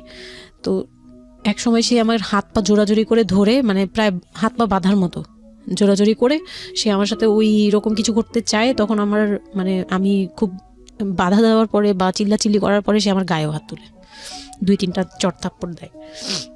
আপনাদের মধ্যে সম্পর্কের জায়গাটা কি আপনি তখনও কি ওনাকে আপনি করে বলতেন? হ্যাঁ, আমি এখনো স্টিল নাও। তার মানে বিষয়টা এরকম হয়ে গেছে যে ওই দূরত্বটা বিয়ের পরে ছিল, এবং সেই দূরত্ব থাকা অবস্থায় ও এই জিনিসগুলো প্র্যাকটিস করে যাচ্ছে ওর মতো করে, এবং সেখানে যখন ও সাকসেসফুল হতে না পারছে তখন সে আপনার গায়ে হাত তুলছে, তাই তো? সেটাই। হ্যাঁ, তারপর আর সবচেয়ে বড় কথা হচ্ছে সে তার জায়গাটা, সে তার চাওয়াগুলো সব পূরণ করতেছে, বাট আমার দিকটা দেখছে না। এবং সে যে শুধু আমার না, মানে সে মানুষটাই এমন, আগে বুঝি নেই, পরে অনেক ধীরে ধীরে গিয়ে পরে বুঝতে পেরেছি যে উনি সম্পূর্ণ সেলফ সেন্টার, মানে নিজে যেটা অধিকার সেটা সে আদায় করে নিবে, তার বাকিগুলো নিয়ে তার কোনো মাথা ব্যথা হচ্ছে বা কার কি হচ্ছে এটা দেখার বিষয় না, এটাই তারপর মেন্টালিটি। তো এইগুলো করার পরে আমার মানে খুব পেইন হলো, আমার খুব কষ্ট হলো যে আমি কবে আবার ঢাকায় যাব, একটা পেইন। ওটা কি জীবনে প্রথম কক্সবাজার যাওয়া? হ্যাঁ, ওটা আমার লাইফে ফার্স্ট। চিন্তা করে দেখুন, এটা এক ধরনের হানিমুনি বলা চলে ওদের জন্য। হানিমুনি করা হয়েছিল, কিন্তু ওটা আমার জন্য হানিমুন ছিল না, অন্য কিছুই ছিল। আচ্ছা, খুব পেইনফুল ছিল। ওকে, যাই হোক, আমি খুব ভয়ে ছিলাম যে এখানে আমাকে মেরে ফেললেও কেউ জানবে না, এরকম একটা ফিল ছিল আমার ভিতরে। একটা জিনিস চিন্তা করতে পারেন, প্রত্যেকটা মোমেন্ট একটা মানুষ একটা মেয়ের সাথে, একটা ছেলের সঙ্গে বসবাস করছে একটা মেয়ে, এবং তাদের স্পেশাল মোমেন্টসগুলো তার জন্য ভীতির কারণ। সে হয়তোবা তখন এরকম মানে চিন্তা করছে যে এই স্পেশাল মোমেন্টটা যেন না আসে, ওর সঙ্গে স্পেশাল টাইমটা যেন আমি না হয়, রাত যেন না হয়। বিষয়গুলো তো এরকমই ছিল, কারণ ওর জন্য কিন্তু এগুলো অনেক ভয়ানক রকমের টর্চার। হ্যাঁ, তারপর আর আমার সাথে যারা ছিল, মানে ফ্যামিলি তো 2টা গিয়েছি আমরা, মানে আমার হাজবেন্ড আমাকে নিয়ে গেছে, আর হচ্ছে আমার চাচাতো বোনের রিসেন্ট বিয়ে হয়েছিল, চাচাতো বোনের হাজবেন্ড আর চাচাতো বোন, ওরা 2জন গিয়েছে। কিন্তু ওরা ওদের মতো ছিল, আমরা আমাদের মতো ছিলাম, এরকম আর কি। তো ওইভাবে আর আমাদের সাথে ইয়ে করা হয়নি যে একদম সব বিষয়ে ডিটেলস বলা। আর আমার চাচাতো বোন আমার অনেক বড় ছিল, যার কারণে আমি আপুকে বলতাম না, লজ্জা পেতাম। তো ওই দিক থেকে 3 দিন পরে 4 দিনের দিন আমি খুব জেদাজেদি করে, মানে কান্নাকাটি করে চলে আসবো করতেছি, কিন্তু আমাকে কেউ আর জিজ্ঞেস করতেছে না যে কেন। মানে আমার বোন জামাইও বিষয়টা খেয়াল করেনি, আমার বোনও খেয়াল করেনি যে আমি কেন বারবার চলে আসতে যাচ্ছি। হ্যাঁ, এত সুন্দর একটা ওয়েদার, ওরা তো খুব এনজয় করছিল হয়তো বা, মানে আমি তাদের এনজয়মেন্টে বাধা দিলাম, এরকম আর কি। তো খুব কান্নাকাটি করে ওই রাতেই আমি চলে আসবো। আমি বলছি তোমরা সবাই থাকো, আমি চলে যাই, মানে এইভাবে কান্নাকাটি করছে, আমি থাকবোই না, আমি আর একটা রাত এখানে থাকবো না। আমার কাছে মনে হচ্ছে তাও এলাকার ভিতরে তো থাকবো, যাই হোক, কিন্তু এখন তো আমি বাইরে আছি, অনেক দূরে। আমার কাছে এরকম মনে হচ্ছিল যে আমি যদি মরে যাই, আমি যদি যে কোনো সময় মারা যাবো, এরকম মনে হচ্ছিল। তো আমি ওই সময় বলাতে ওরা সবাই মিলে চলে আসছে, সবার মন খারাপ যে আমার জন্য চলে আসতে হলো তাদের। তো ঢাকায় আসলাম। ঢাকায় আসার পরে ঈদের ছুটির শেষে সে তার মতো করে বিজনেস করতেছে, আমি আমার মতো ঘরে ছিলাম। 2-3 মাস গেল, কোরবানি ঈদ আসলো, প্রথম কোরবানি ঈদ। কোরবানি ঈদের সময় যেটা হলো সেটা হচ্ছে আমার মামার বাসা থেকে মাংস, মানে কোরবানি ঈদে যে মাংসটা পাঠায়, পুরান ঢাকার একটা ইয়ে আছে যে নতুন বিয়ে হলে বাবার বাড়ি থেকে রান পাঠানো হয়, একবারে পুরো একটা রান ধরে পাঠিয়ে দেয়, বাবার বাড়ি থেকে মেয়েদের পাঠায়, মানে কোটাকুটি নেই, রানী পাঠিয়ে দিতে হবে, একদম আস্ত পাঠায়। এটা পুরান ঢাকার রেওয়াজি, একবারে যে কয়টা মেয়ে থাকবে ওই কয়টা রান বাসায় যাবে, মানে ওই রানগুলোর কেউ কাটতে পারবে না, একদম আস্ত পা ধরে দিয়ে দিবে একবারে। আচ্ছা আচ্ছা, ইন্টারেস্টিং তো। হ্যাঁ, এটা কিন্তু পুরান ঢাকার একটা রেওয়াজ, এখনো আছে। মানে কোরবানি হলেই সঙ্গে সঙ্গে রানটা যাবে মেয়ের বাসায়। আচ্ছা, মেয়ের বাসায় যেতেই হবে এটা।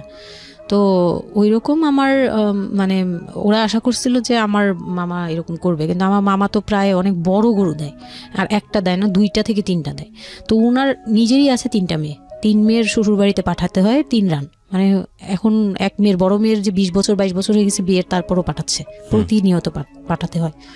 তো ওই দিক থেকে আমি যদি এখন আরেকটা নেই, তাহলে উনার কিন্তু আরও কাউকে উকিল দিয়েছে বা আরও কোনো মেয়ে আছে, মানে আমার উকিল দিয়েছে আমার খালু দিয়েছে, আরেক খালু আমার, ওই খালা হচ্ছে আমার আম্মুর খালাতো বোন, মামাতো বোন, কিন্তু আমাদের বাসায় মানে আমার নানু বাড়িতে বড় হয়েছে দেখে আমার আম্মুর খুব ক্লোজ। তো ওই খালু আমাকে উকিল দিয়েছে।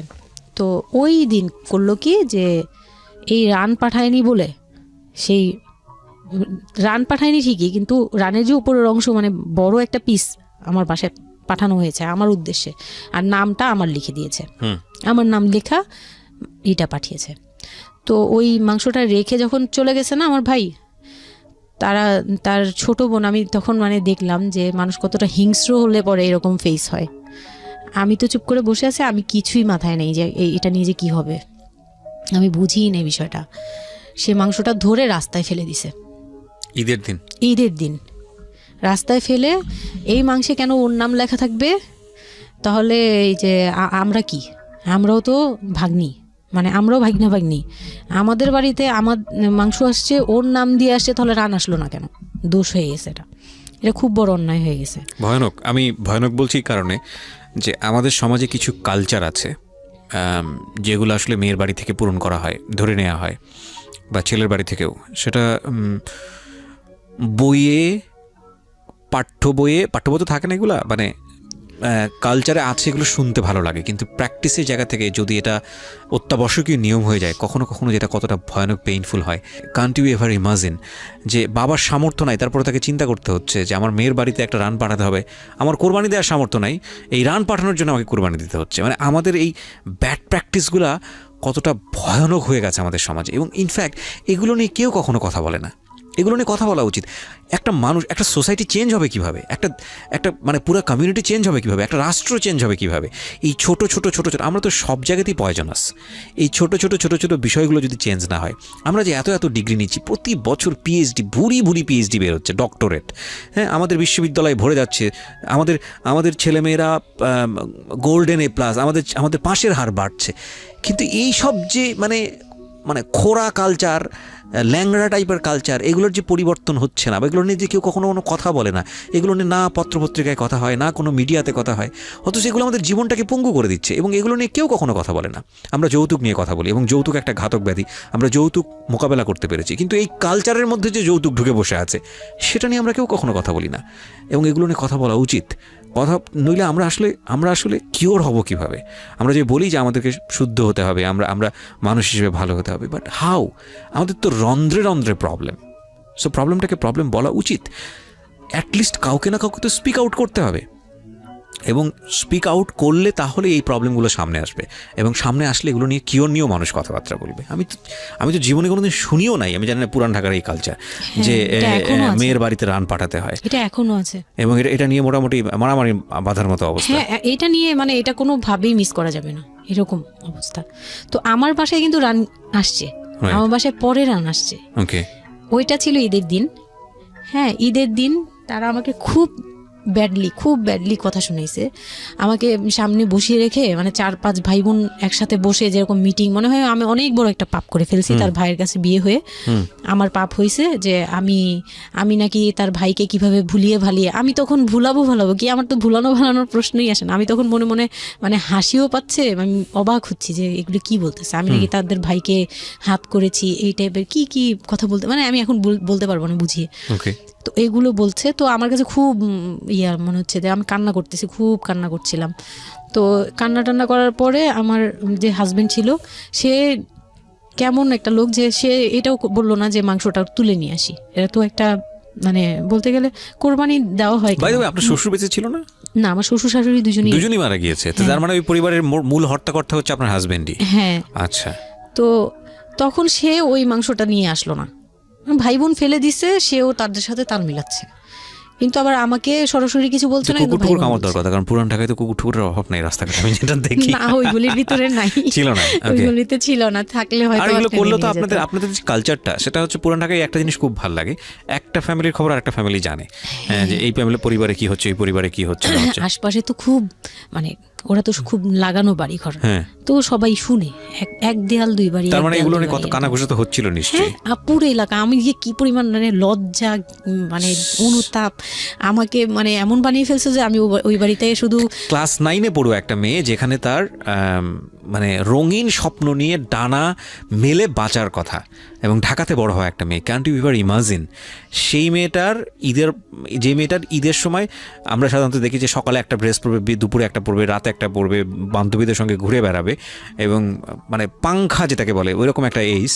সেই সময়টাতে তার মাংস নিয়ে টানাটানি শুরু হয়েছে, এবং তার বাড়িতে মাংস আসলো কিনা সেটা নিয়ে টানাটানি শুরু হয়েছে, এবং সে মহল্লায় বেরোতে পারছে না নিজের মুখ, এবং এভরি নাইট তার উপরে ফিজিক্যাল টর্চার। এবং ক্যান ইউ এভার ইমাজিন যে আমাদের সমাজের মেয়েরা, নারীরা কতটা সহ্য করে? কেউ কেউ সুবিধাভোগী অফকোর্স, কিন্তু ম্যাক্সিমাম ফেসটাই হয়তো বা এরকম। এবং এই জন্য নারী নির্যাতন বলে যে শব্দটা না, আসলে এটার যে ব্যাপ্তি, মানে এটার যে কতটা ভায়োলেটিভ হতে পারে, এটার ভেতরে না ঢুকলে আসলে বোঝা যায় না। তারপর কি হলো? তারপর ওই দিন গেল, ওই দিন ওই মাংসটা আমার ওই যে মেঝো দেবর, যে উনি আবার একটু অন্যরকম ছিল, উনি পড়ালেখা করেনি, উনি খুব রাফলি কথা বলতো, উনি জুতার ব্যবসা করতো। তো এমনিতে মেন্টালিটির দিক থেকে বলতে গেলে অনেকে থাকে না যে পড়ালেখা না করেও শিক্ষিত, অনেকে এরকম থাকে, কিন্তু মানে সে পুরোপুরি মানে শুদ্ধ ভাষায় কথা বলতে পারে না, যে একটা লোক মানে খুব ঢাকাইয়া ভাষায় পুরোপুরি গালাগালি বলতে গেলে প্রত্যেকটা কথার আগে পিছনে একটা করে গালি থাকে এরকম। কিন্তু তারপরেও না, তার মেন্টালিটি আমার ভালো লাগতো। ইভেন নাও আমি এখনো চিন্তা করি যে আমার ওই ভাইয়া অনেক ভালো, হ্যাঁ, ওই দিক থেকে। তো উনি এসে এরকম দেখে বাসায় মাংসটা নিয়ে এসে রেখে তারপর খুব গালাগালি করে, খুব বাজেভাবে ভাই বোনদের বলল যে তোরা আসলে মানুষই না, তোরা মানুষ হইলে এই ধরনের এই সিচুয়েশনটা ক্রিয়েট করতি না। মানে উনি ওনার মতো করে বলছে, গালাগালি করে, যে এইরকম মানুষ করে, তোরা কি ছোট লোক, জীবনে কি কখনো এগুলি দেখোস নাই, বা এগুলো কি কখনো খাস নাই, বা এখনো কি পাস না? এরকম করার কি আছে? ওর বাসা থেকে আসলে খাবি? এরকম মানে এইভাবে খুব বাজে বাজে 2-4টা কথা বলছে। তারপর তারা গিয়ে ঠান্ডা হয়েছে, আর আমার বলতেছে তুমি এখানে বসে বসে ওদের দৃশ্য দেখতেছো কেন, তুমি উপরে যাও। তখন তার বউর আবার একটু জেলাস হলো যে আমার প্রতি তার কেন এত টান। মানে ওই দিক থেকে আবার মানে ওইটা ওইভাবে দেখলো না যে ভাই হিসেবে বোনকে সেভ করলো, এরকম না। আমি কিন্তু এইভাবে নিয়েছি যে মনে হচ্ছিল যে আমার বড় ভাই, এটা ওদের ভাই না, আমারই বড় ভাই, আমাকে সেভ করলো। আমার কাছে এত ভালো লাগছে, আমি কিছু হলেই বলতাম ভাইয়ারে, যে বলতাম ভাইয়া দেখেন না আমার সাথে এটা বলতেছে, সাথে সাথে নেমে এই কে ওরে গালাগালি করছে, উনি তো গালাগালি শুরু করে দেয়। আর উনারে সবাই ভয় পেত, মানে আমার হাজবেন্ড ভাই বোনের সাথে তাল মিলাতো, আর উনি ছিল একটু ডিফারেন্ট। তো কিছু হলেই উনি বাসায় আসার অপেক্ষায় থাকতাম, উনি আসলে উনারে বলবো। একদম সিঁড়ি দিয়ে ওঠার সময় নামার সময় ভাইয়া আজকে আমার না এটা বলছে, এই সাথে সাথে ভালো হলি, মানে উনি মোটামুটি আমাকে সেফ রাখতো। আর ছোট যে দেবরটা ছিল, ও হচ্ছে একদম কোনো কথাই বলে না, চুপচাপ, ইয়েস নো কিছুই বলে না, চুপচাপ। সে আবার ছিল স্কুল টিচার, মানে ওই পুরো ফ্যামিলিতে ওই এডুকেটেড ছিল, মাস্টার্স কমপ্লিট করা আর কি। ও একটা খুব ভালো সাইড বেছে নিয়েছে যে কথা বলে এখানে লাভ হবে না। না, হ্যাঁ, সে একদম চুপ, নিরপেক্ষ। কারণ তাদের সাথে বলতে গেলে ভাই বোনের সাথে দ্বন্দ্ব হবে, তা আরেকটা দিল একদম, মানে আরেক ধোলাই দিল সবাইকে, ছোট লোক। এখন বল যে ও বাসায় ফোন করে বলছে বা বাসায় গেছে, ও তো কালকে থেকে বাসায় যায়নি, ওর হাত তো ফোনও নাই, ফোন নিলে তোদের কাছ থেকে তো নিতে হবে, তখন আমার হাতে ফোন নেই, তো ও তো বাসায়ও যায়নি। এখন বল যে এটা ও বলছে তারপর ও পাঠাইছে, তোরা এত ছোট লোক কেন, মানে ভাই বোনরাই বলতেছে। তো ওরা তো আর কিছু, হ্যাঁ এটা পাঠানো তো এটা উচিতই, এটা ওদের উচিত, এই সেই, এটা না, মানে সে তারা তারপরও ছোট হচ্ছে না, তারা মনে করতেছে এটাই করা উচিত ছিল, এটা না করলে আরেকটা কথা শুনাইতাম, এরকম বলতেছে উল্টা। তো এইগুলো করার পরে আমিও আর এগুলা মাথা থেকে ফেলে দিলাম, ভাইয়াও বলে টলে চলে গেল। আর আমার হাজবেন্ড যে ছিল সেও খুব খুশি, সে মানে আমার বাসা থেকে পাঠাইছে এই সেই। তো বিয়ের 4 মাস পরে মেইন পার্ট যেটা, যে আমি কনসেপ্ট করি, তখন আমি বুঝতে পারি না কনসেপ্ট এই 13-14 বছর বয়সে। হ্যাঁ, তখন আমি স্কুল যাতায়াত করতাম, রেগুলার না, আচ্ছা, মাঝে মাঝে রেগুলার, মানে মাঝে মাঝে বলতে আমি চাচ্ছিলাম কি পড়াটা রানিং থাকুক, এক্সামগুলো দিব আর বাসায় থাকবো। আর বাসা থেকে যখন স্কুল ড্রেস পরে বেরোতাম, আমাকে সবাই মিলে কি যে বলতো, মানে বলার মতো না, এগুলো অকথ্য ভাষা বলতে গেলে, যে মানে নোংরা নোংরা কথা বলতো। তো যাই হোক, ওগুলো আমি কানেও নিতাম না, আমি বলতাম না আমি স্কুলে যাব। আর যেহেতু বিয়ের সময় বলছে যে ওরে পড়াশোনা করতে দিব, আমার হাজব্যান্ড এগুলো বলছে, ও না ও স্কুলে যাবে আসবে সবই করবে। পরে গিয়ে বলে কি তুমি বাড়ির বড় বউ, তুমি যদি স্কুল ড্রেস পরে স্কুলে যাও কেমন দেখা যায়? আমি তো বোরকা পরতাম। তো বলে না স্কুলে গিয়ে তো তোমার বোরকাটা খুলতে হয়, অ্যাসেম্বলিতে দাঁড়াও, ওই যে পিটি করো তোমরা, এগুলো তো আশপাশ থেকে দেখা যায়, এলাকার ভিতরে স্কুল। আমার আমার অসম্মান, এটা তার অসম্মান হয়ে উনি যায়। পড়াশোনা করেছেন আপনার হাজবেন্ড? না, উনি ক্লাস 5 পর্যন্ত পড়ে আর পড়াশোনা করেন। রাইট, ওনার জন্য অসম্মানই হবে এটা। আমি ক্লাস 5 পড়ুয়া যারা আছেন বাংলাদেশ, তাদের সবার প্রতি রেসপেক্ট রেখে বলছি, ক্লাস 5 না, এনার ডিগ্রি পাস করা এরকম অনার্স মাস্টার্স পড়ুয়া এরকম অনেক ছেলেমেয়ে আছেন যারা এই ধরনের মানে আজগুবি ল্যাংরা টাইপ যুক্তি দিয়ে জীবনটাকে চালান। তাদের জন্য এটা আসলে অযুক্তি, কি হবে, কিছু করার নাই। হ্যাঁ, তো আমি তখন চিন্তা করছি যে আমি স্কুলে যাব, তো মাঝে মাঝে করতাম কি একটু করেই মানে ম্যানেজ করে যাওয়ার চেষ্টা করতাম, বিষয়টা যদি এরকম হতে ধরেন, আমি জানি না, প্রথমত যেটা ঠিকই হয়নি, মানে কোনো কিছুই ঠিক হয়নি, শুনছি আর মেজাজ খারাপ হচ্ছে আসলে, মানে কোনো কিছুই ঠিক হয়নি। তারপরেও যদি খারাপের মধ্যে ভালোটা চিন্তা করি যে ঠিক আছে, এত কিছু একটা মানুষের এত খারাপ, একটা দুটো দিক তো ভালো থাকতে পারে না। ওর ওয়াইফকে সে সাথে করে নিয়ে, ঠিক আছে তোমার স্কুলে চলো আমি তোমাকে পৌঁছে দিয়ে আসি, স্কুল দিয়ে পৌঁছে দিয়ে আসলো, স্কুল থেকে নিয়ে আসলো। কিছু জিনিস হয়তো ওনার আত্মসম্মানে লাগবে, যেহেতু উনি বেশি দূর পর্যন্ত লেখাপড়া করেনি, উনি অনেক কালচারের সাথে অভ্যস্ত না, এতটুকু হলেও তো ও নিজের মনটাকে বুঝ দিতে পারতো যে না, আমার হাজব্যান্ড আমাকে কেয়ার করে। মানে স্টুপিডিটির আর কি, মানে লিমিটলেস স্টুপিডিটি যাকে বলে। হ্যাঁ, তুমি অ্যাসেম্বলিতে দাঁড়াবে, সেখানে তোমার লেখাপড়া বন্ধ, বদমাইশ। তারপর স্কুল বন্ধ করে দিল। না, তখন আমি কনসেপ্ট করি, আমি বুঝতে পারিনি, আমার তখন টেস্ট পরীক্ষা চলছে স্কুলে। তো পরীক্ষা দিতে দিতে আমার মানে শারীরিক পরিবর্তন খেয়াল করলাম, যে আমার বমি লাগতেছে খুব, মানে বইয়ের দিকে তাকাতে পাচ্ছি না, খাতার দিকে তাকাতে মানে মাথা কেমন করতেছে। তখন ক্লাস 9-এ। তখন আপনি জানেন না আপনি কনসিভ করেছেন? না, তখনও মানে এইটার সিমটম ফার্স্ট। তো এইরকম হওয়ার পরে রাতে 11:30 12টার দিকে আমি না খুব গড়াগড়ি করে কান্না করতেছি, জোরে জোরে, মানে খুব গড়াগড়ি করে জোরে জোরে কান্না করতেছে। আমি আমার মাথায় নেই যে কে কে শুনতেছে কে না শুনতেছে এরকম। তো এটা দেখে তার বোন, যেটা বিয়ে হয়ে গেছে, সে আবার ছিল বাসায়। তো সে দেখে বলতেছে, সে আবার মানে খারাপ লাগছে তার কাছে, বলে চলো এক্ষুনি তোমার নিয়ে হসপিটালে যাব। হ্যাঁ, ওর কি হইলো হঠাৎ করে, কি খাইছিলা তুমি, কি উল্টাপাল্টা কিছু খাইছো কি না, এই সেই। বলছি না, আমার কেন জানি অনেক পেট ব্যথা করতে, আমি পারতেছি না সহ্য করতে, পেট জ্বলতেছে আমার খুব। তো নিয়ে গেল ডাক্তারের কাছে। তখন ডাক্তার আমার নার্ভস দেখে বললো যে she is pregnant. But 100% confirm করতে পারবেন না এমনিতে, তবে উনি আর কি ওনার মতো করে বলছে। আর তখন টেস্ট দিল একটা, যে রাতে নিয়ে যান, ইউরিন টেস্ট টাইপের একটা কিছু বাসায় করা যায়, ওই টাইপের একটা টেস্ট দিল। তো ওইটাই করলাম। বাসায় এসে করার পরে পজিটিভ আসছে, যেভাবে বলছে ওইভাবে করছি, করার পরে পজিটিভ আসছে। পজিটিভ আসার পরে মানে আমার কাছে যেটা মনে হচ্ছিল যে আমি মানে এতটা খুশি হয়েছি, আমি কিন্তু বিয়ে নিয়েও খুশি না, আমার মনে হচ্ছে এটাই আমার অ্যাচিভমেন্ট লাইফের। আচ্ছা, এতটা খুশি হয়েছে আমি বলতে পারবো না কেন। এটা আসলে ন্যাচারালি আল্লাহ হয়তো প্রত্যেকটা মেয়ের মধ্যে এই বিষয়টা দিয়ে দেন, যে নইলে আসলে মা কেন, মানে মা তো মাই, এটা আসলে আল্লাহ গিফটেড। অফকোর্স দেখেন, এরকম একটা ডিফিকাল্ট সিচুয়েশনের মধ্যে, যেখানে 13 বছর বয়সে ওর আসলে এই জিনিসটা ফিল করার কথা না, সেখানে ও ফিল করতেছে, এটা কিন্তু লজিকলেস ফিল, এবং এই ফিলটা সম্পূর্ণই ন্যাচারাল। ওকে, আমার কাছে তখন মনে হচ্ছিল কি যে আমার পেটে একটা জীবন্ত কিছু আছে, এক্স্যাক্টলি, মানে এইরকম ফিল হচ্ছে।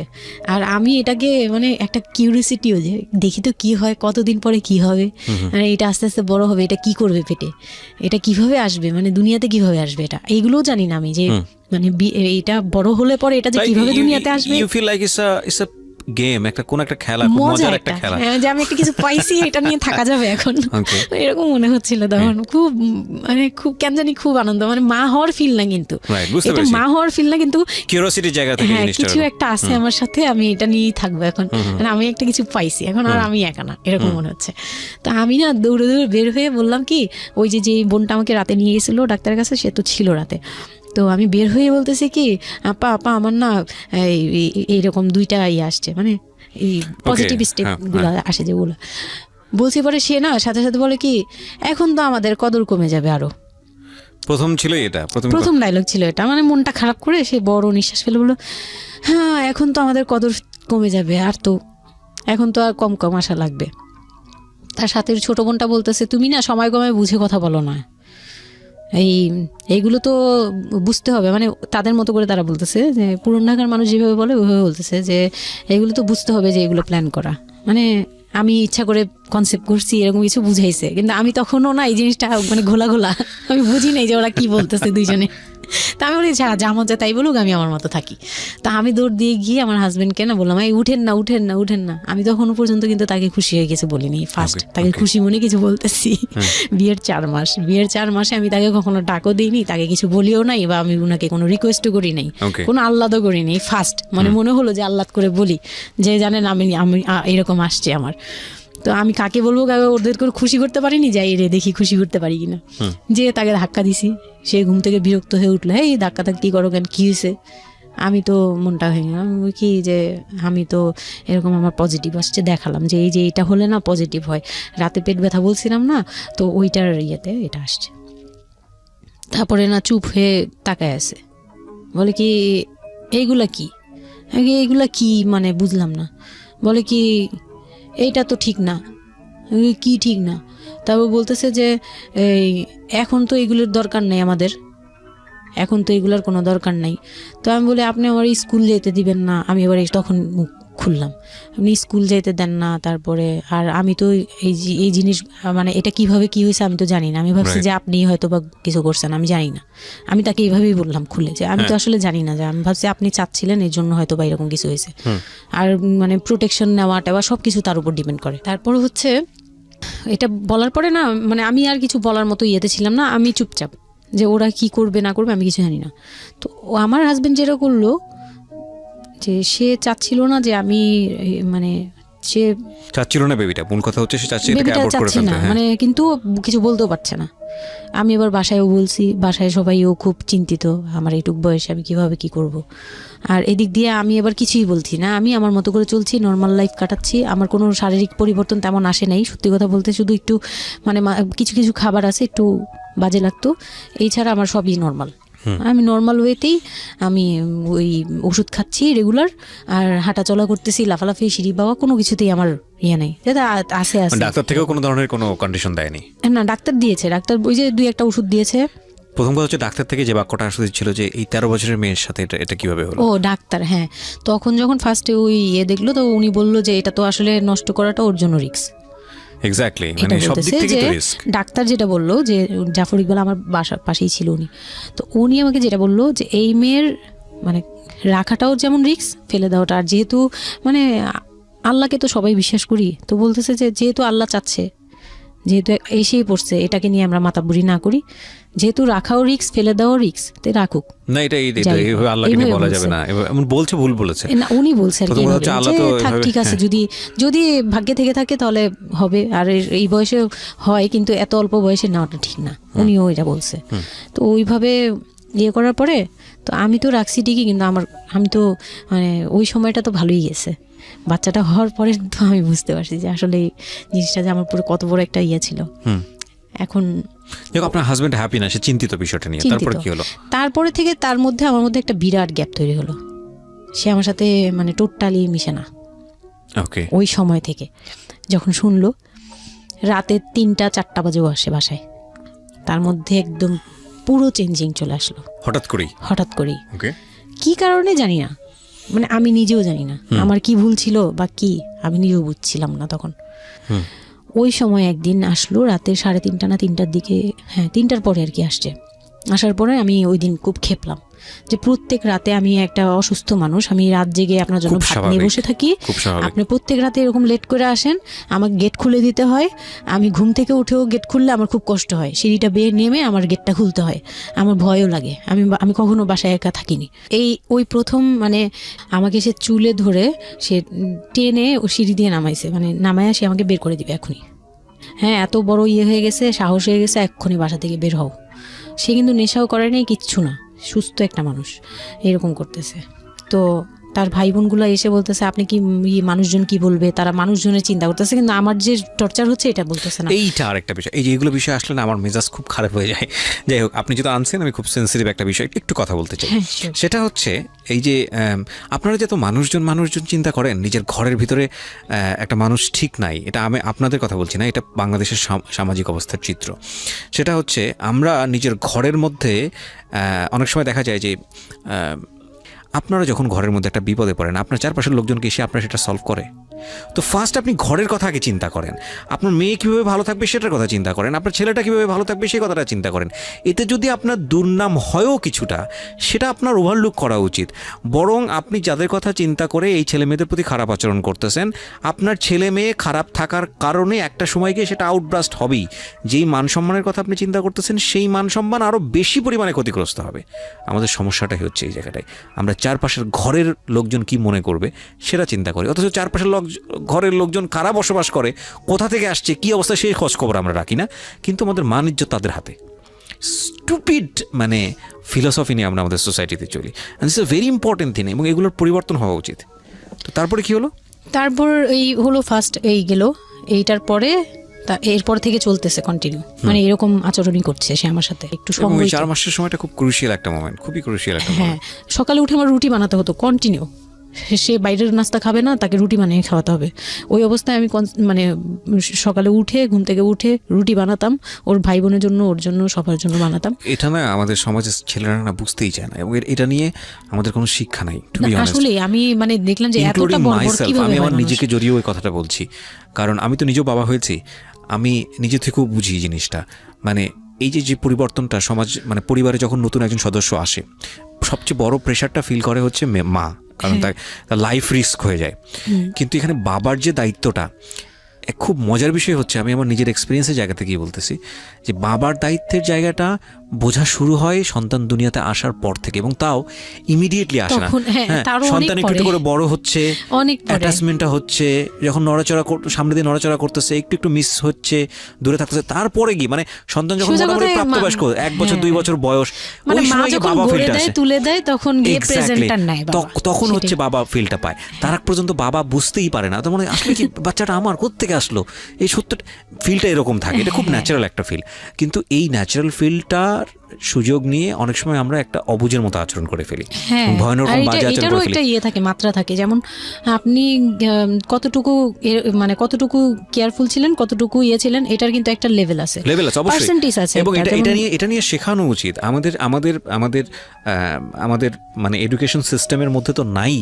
এবং আমরা জানি না, ম্যারেজ কাউন্সিলিং বলে অনেক একটা বিষয় আছে, এগুলো তো আমাদের প্র্যাকটিসে নাই, কোনোভাবেই নাই। এগুলো তো আমাদের কাছে চিন্তাই করা যায় না, বিলাসিতা এবং আমাদের রাইট। এবং বাবা যিনি, একটা হচ্ছে যে মা হওয়ার একটা প্রিপারেশন দরকার আছে, মেন্টাল প্রিপারেশন, একটা বাবা হওয়ার জন্য একটা মেন্টাল প্রিপারেশন দরকার আছে। আমাদের সমাজে এটা টোটালি মিসিং।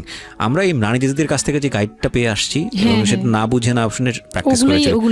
রাইট, আমি জানি না, আজকে আমি সত্যি এই কথাগুলো বলতেছি, হয়তো আমরা ওই রাতারাতি পরিবর্তনের জায়গায় যেতে পারবো না। অপারেশন করবে, তারাও ডাক্তার বলতেছে এই মেয়ের অপারেশন কি করবো, আর এই মেয়ে নর্মালি কি বেবি দিবে। আমি বলতেছে এটা তো গ্রামগঞ্জ না, আপনারা কি করছেন।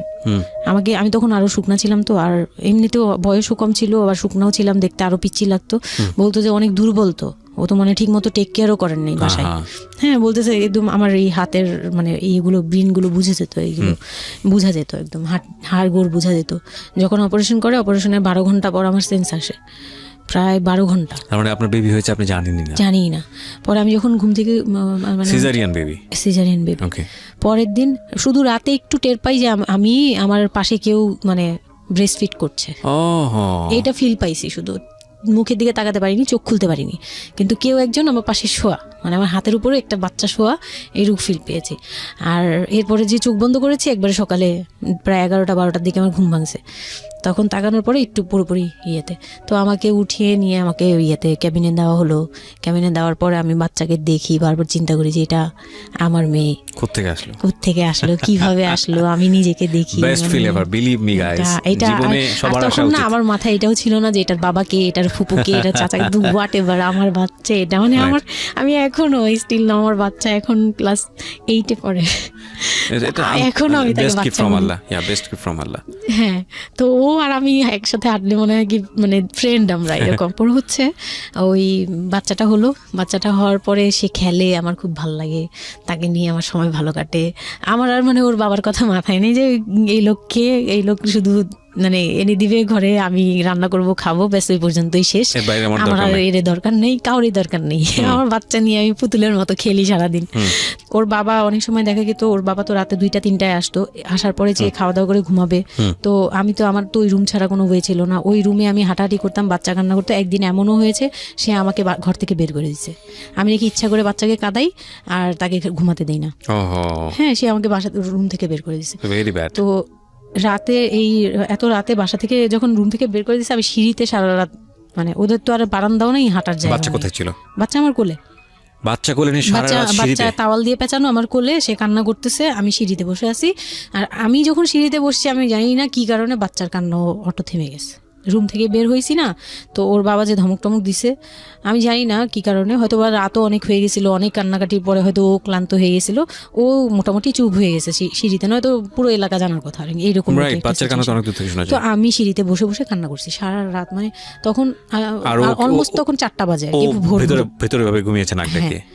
হ্যাঁ, তখন সে ঘুমাচ্ছে, ভিতরে গিয়ে ঘুমাচ্ছে। আমি আর ভয়ে রুমেই যাইনি, মানে কি না কি করবে আবার, এই জন্য রুমেই যাইনি। তো এই কাজটা করার পরে সে আমার মন থেকে আরও উঠে গেছে। আমার যে দেবর ছিল, ওই যে বললাম যে আমাকে খুব ভালোবাসতো উনি, তো উনি আবার এই খুব ভোরে আসতো, জুতার ব্যবসায়ী তো, ওনাদের কারখানা সারা রাত কাজ হতো, প্রত্যেক দিন সকালে 5টা-6টা এইভাবে আসতো। তো ঘন্টাখানিক পরে উনি যখন চলে আসছে, তখন আমাকে সিঁড়ি দিয়ে ওঠার সময়, মানে গেট নক করছে, ওনার ওয়াইফ নামছে উপর থেকে, নেমে বলছে তুমি এখানে কেন? আমি বললাম যে এরকম আপনার ভাই ঘুমাতে পারে না, আমাকে বের করে দিছে। তো ছি, ছি, ছি, সেও খুব নর্মালভাবে নিল ব্যাপারটা, কিন্তু তার ভাই যখন গেট খুলে দেখলো যে আমি জেগে আছি আর ওটা নিয়ে সিঁড়িতে বসছি, তখন সে গালাগালি করতেছে, শালা। আমি ওনার আবার বিয়ের 12 বছর হয়ে গেছে, কিন্তু বাচ্চা কাচ্চা হয়নি। ও, উনি আবার এই দিক থেকে খুব ইয়ে ছিল, যে তার খুব ইচ্ছা ছিল একটা বাচ্চার বাবা হবে। ওকে। এই তো আমার কোল থেকে বাচ্চাকে নিয়ে বলতেছে, তোমরা আসলে কেউ যোগ্য না, তুমি মা হওয়ার যোগ্য না, ও তো বাপ হওয়ার যোগ্য ছিলই না কোনোদিন, কিন্তু তারপরে তোমাদের ঘরে দিছে। মানে সে গালাগালি করতেছে, না আমি এতদিন ধরে ট্রাই করতেছি, আমি পাচ্ছি না, আর ওরে দিয়ে দিছে, ওর মতো একটা অপদার্থরে দিয়ে দিছে, মানে এরকম করে বলতেছে। তারপরে হচ্ছে এই উপরে গেলাম, উপরে যাওয়ার পরে আমি ওই রুমে গেলাম, ওনারা বলতেছে আচ্ছা তুমি যাও, আমরা ওকে রাখি। ও ঘন্টাখানিক রাখলো, পরে ঘুমানোর পরে আমাকে আবার ডেকে দিয়ে দিছে বাচ্চাকে, যে ও ঘুমালে আমি দিয়ে আসবো, তুমি রুমে ওরে নিয়ে যেও না, ও আবার কান্নাকাটি করলে বড় ভাই রাগারাগি করতে পারে। তো ওইভাবে আমি আবার রুমে গিয়ে ঘুমালাম, পরে ওনারা দিয়ে গেছে। এই গেল একটা রাত। তারপর আমার বাচ্চাটা যখন 3-4 বছর হয়, মানে এইভাবে দিন পার বাচ্চা হতে কোলে আদর থাকে। করতো? বাচ্চা নিত, কোলে নিত? না, বাচ্চা কোলে নিতে পারতো না, ও ছোট থেকে এত বুঝতো, মানে তার বাবা কি কি পছন্দ করতো, কি কি পছন্দ করতো না, ওগুলা করতো না, মানে খুব কেয়ারফুলি, আর এত শান্ত যে তাকে যে এখানে বসে থাকতে বললে সে 2 ঘন্টাও ওইখানেই খেলতে থাকবে, কিন্তু ওখান থেকে নড়বে চড়বে না। তো আমি চিন্তা করে দেখলাম কি, আমি ইম্যাচিউর মাদার, তো হয়তো বা সৃষ্টিকর্তার জন্যই আমাকে এরকম একটা ভেবে দিয়েছে যে ওই তোমাকে বুঝুক। ইভেন নাও, মানে এখন যে ও এত বড় হয়ে গেছে, তারপরেও আমাকে অনেক কিছু বুঝায়, মানে সে আমার চেয়ে ভালো বুঝে, আমি বুঝি এটা। তো যাই হোক, ও যখন 3 বছর হলো, 3 বছর 3.5 বছর, তখনই আমি তাকে স্কুলে দিব। জি, এডিট পার্ট আর 15 মিনিট আছে। আচ্ছা, সো সুইচ করেন, হ্যাঁ, মূল বিষয়গুলো আনেন। তো ওখানে হচ্ছে 3 বছরের কালে আমি ওকে স্কুলে দিলাম। স্কুলে দেওয়ার পরে আমি ওখান থেকে ওরে স্কুলে দিয়ে আমি নিজে ভর্তি হলাম ইয়েতে, ওপেন ইউনিভার্সিটি, মানে বুঝতে পেরেছি, উন্মুক্ত বিশ্ববিদ্যালয়। হ্যাঁ, ক্লাস 9-এ ভর্তি হলাম। তো ও পড়াশোনা করে, আমিও করি। বাসায় বা আশপাশে সবাই আমাকে নানান ধরনের কথা বলে, যে মা মেয়ে একসাথে স্কুল ব্যাগ নিয়ে যায়, কেমন দেখা যায়। আমি বলছি যা মন চায় তাই দেখা যাক। আমার তখন আমি একটু ডেসপারেট হয়ে গেছিলাম। এটাই বলছিলাম যে এই ধরনের মেয়েরা সাধারণত জীবনের একটা পর্যায়ে মারাত্মক রকমের ডেসপারেট হয়ে যায়।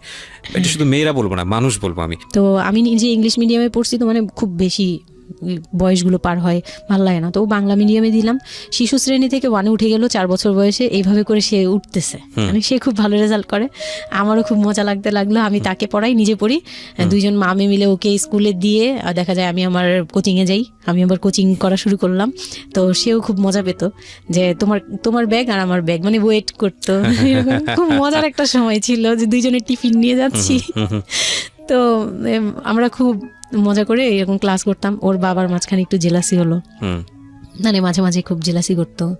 তো এইগুলো নিয়ে একটা পর্যায়ে যে বিয়ের প্রায় 6 বছর বা 7 বছর কালে তার বাবা এমনভাবে একটা লোন করলো, 8 লাখ টাকার একটা লোন করলো। আমি এটা বুঝতে পারিনি, আমি তখন মাত্র এসএসসি পাস।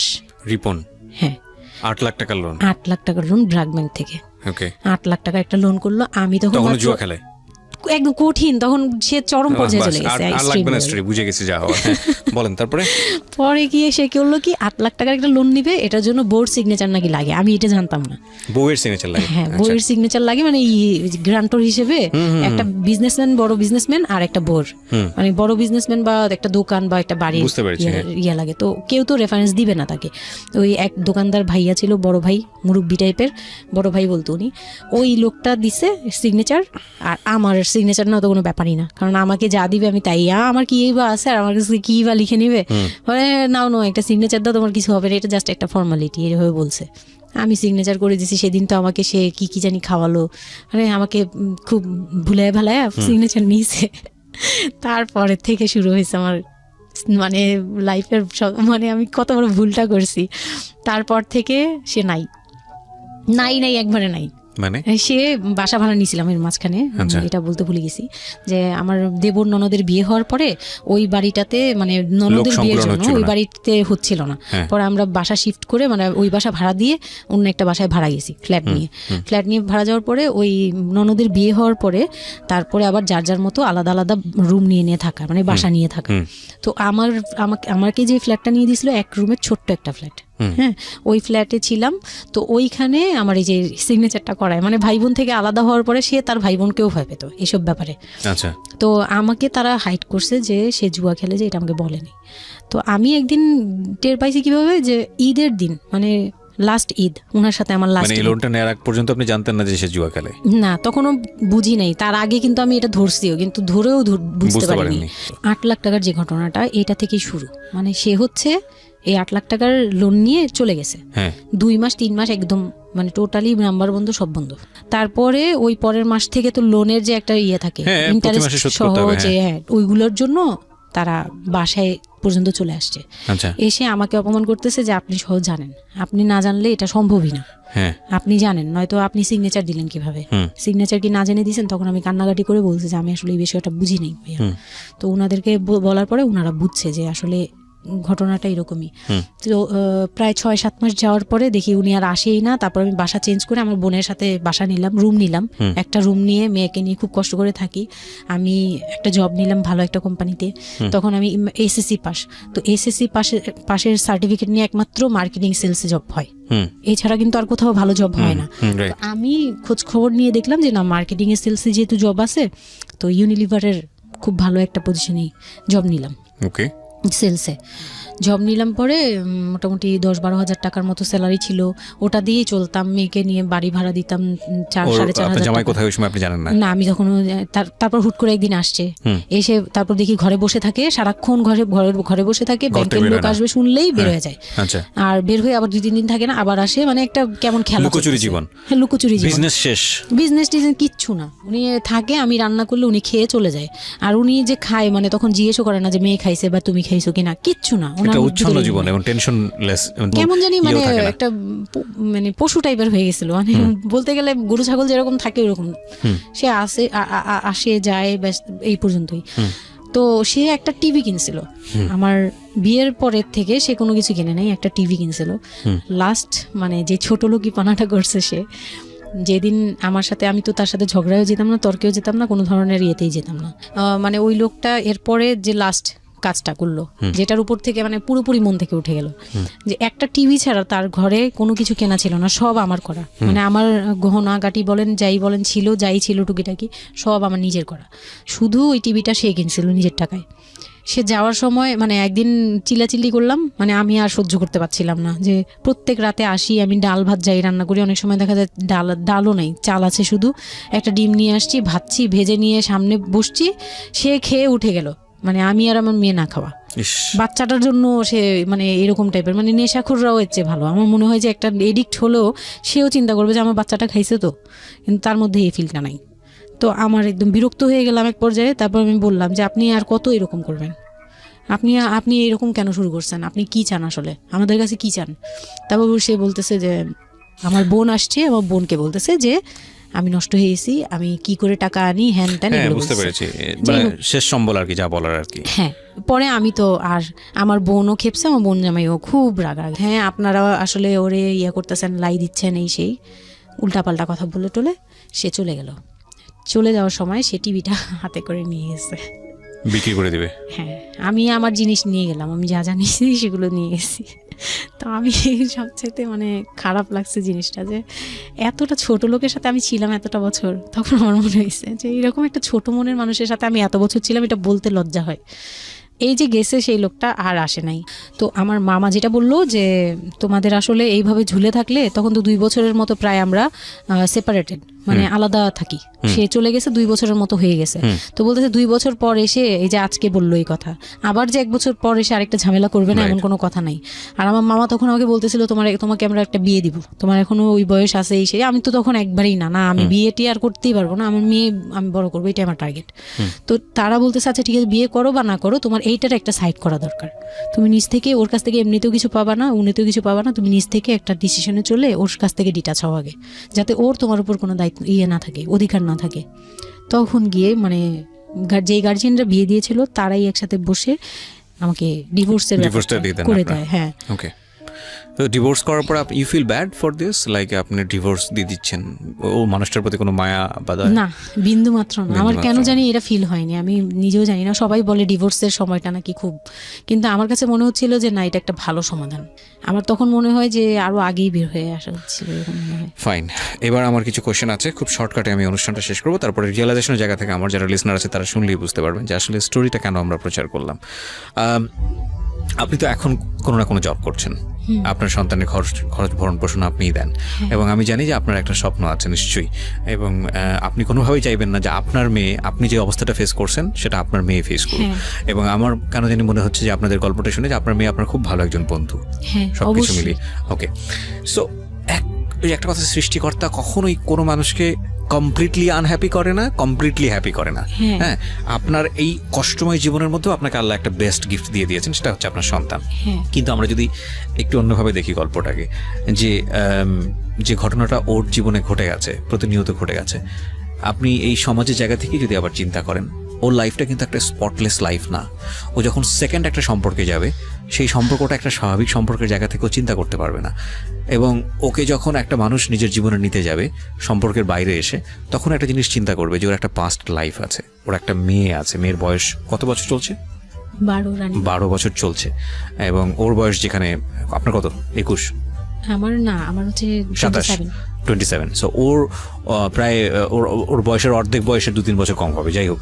তো এই যে ব্যাপারটা, এগুলো খুব ভালো চোখে দেখে না, দেখবে না, খুব স্বাভাবিক। হয়তো কোনো ব্যক্তি মানুষ দেখলেও দেখতে পারে, কিন্তু যখন পরিবারের জায়গা থেকে আসবে এই সম্বন্ধটা, তখন কোনোভাবেই পরিবারের অন্য লোকজন এটাকে কোয়েশ্চেনেবল, মানে কোয়েশ্চেনের জায়গা থেকে এটা ছাড় দেবে না। তাহলে দেখুন, ওর জীবনের বিগার লস, কিংবা ওর জীবনের যে একটা ভয়ানক রকমের একটা ক্ষতি, পুরো জীবনের মোড়টাকে অন্যদিকে ঘুরিয়ে দেওয়া। যদি একটা নিউট্রাল জায়গা থেকে আমরা চিন্তা করি, একটা মেয়ে তার জীবনটা আসলে কেমন হওয়া উচিত ছিল, সেই জায়গাটা থেকে, তাহলে ওর জীবনটা কোথায় গিয়ে দাঁড়িয়েছে। এবং যদি এভাবেই জীবনটা চলে যায়, তাহলে ওর যে মেয়েটা বড় হচ্ছে, সে মেয়েটা বড় হয়ে একসময় নতুন একটা সংসারে চলে যাবে। যেহেতু সে ছেলে না, সুতরাং তার মার প্রতি দায়িত্বের ব্যাপারটা হয়তো অন্যরকমভাবে তাকে পালন করতে হবে, সেখানে গিয়ে সে থাকতে পারবে না। তাহলে এই মেয়েটা একসময় বড় হতে হতে হতে হতে হতে এমন একটা জীবনে আসবে, যখন বার্ধক্য চলে আসবে, যখন আশেপাশে কেউ থাকার মতো থাকবে না, তখন এই মেয়েটার জীবনটা, মানে সারাটা জীবনের জন্যে তাকে একটা অদৃশ্য জেলে পুরে দেওয়া হয়েছে। পরিবার তাকে যে বিয়েটা দিয়েছিল অল্প বয়সে, সেটা পারিবারিক এক ধরনের সিদ্ধান্তের জায়গাটা থেকে সবাই মনে করেছিল এতে মঙ্গল হবে, কিন্তু আলটিমেটলি মঙ্গল তো হয়নি।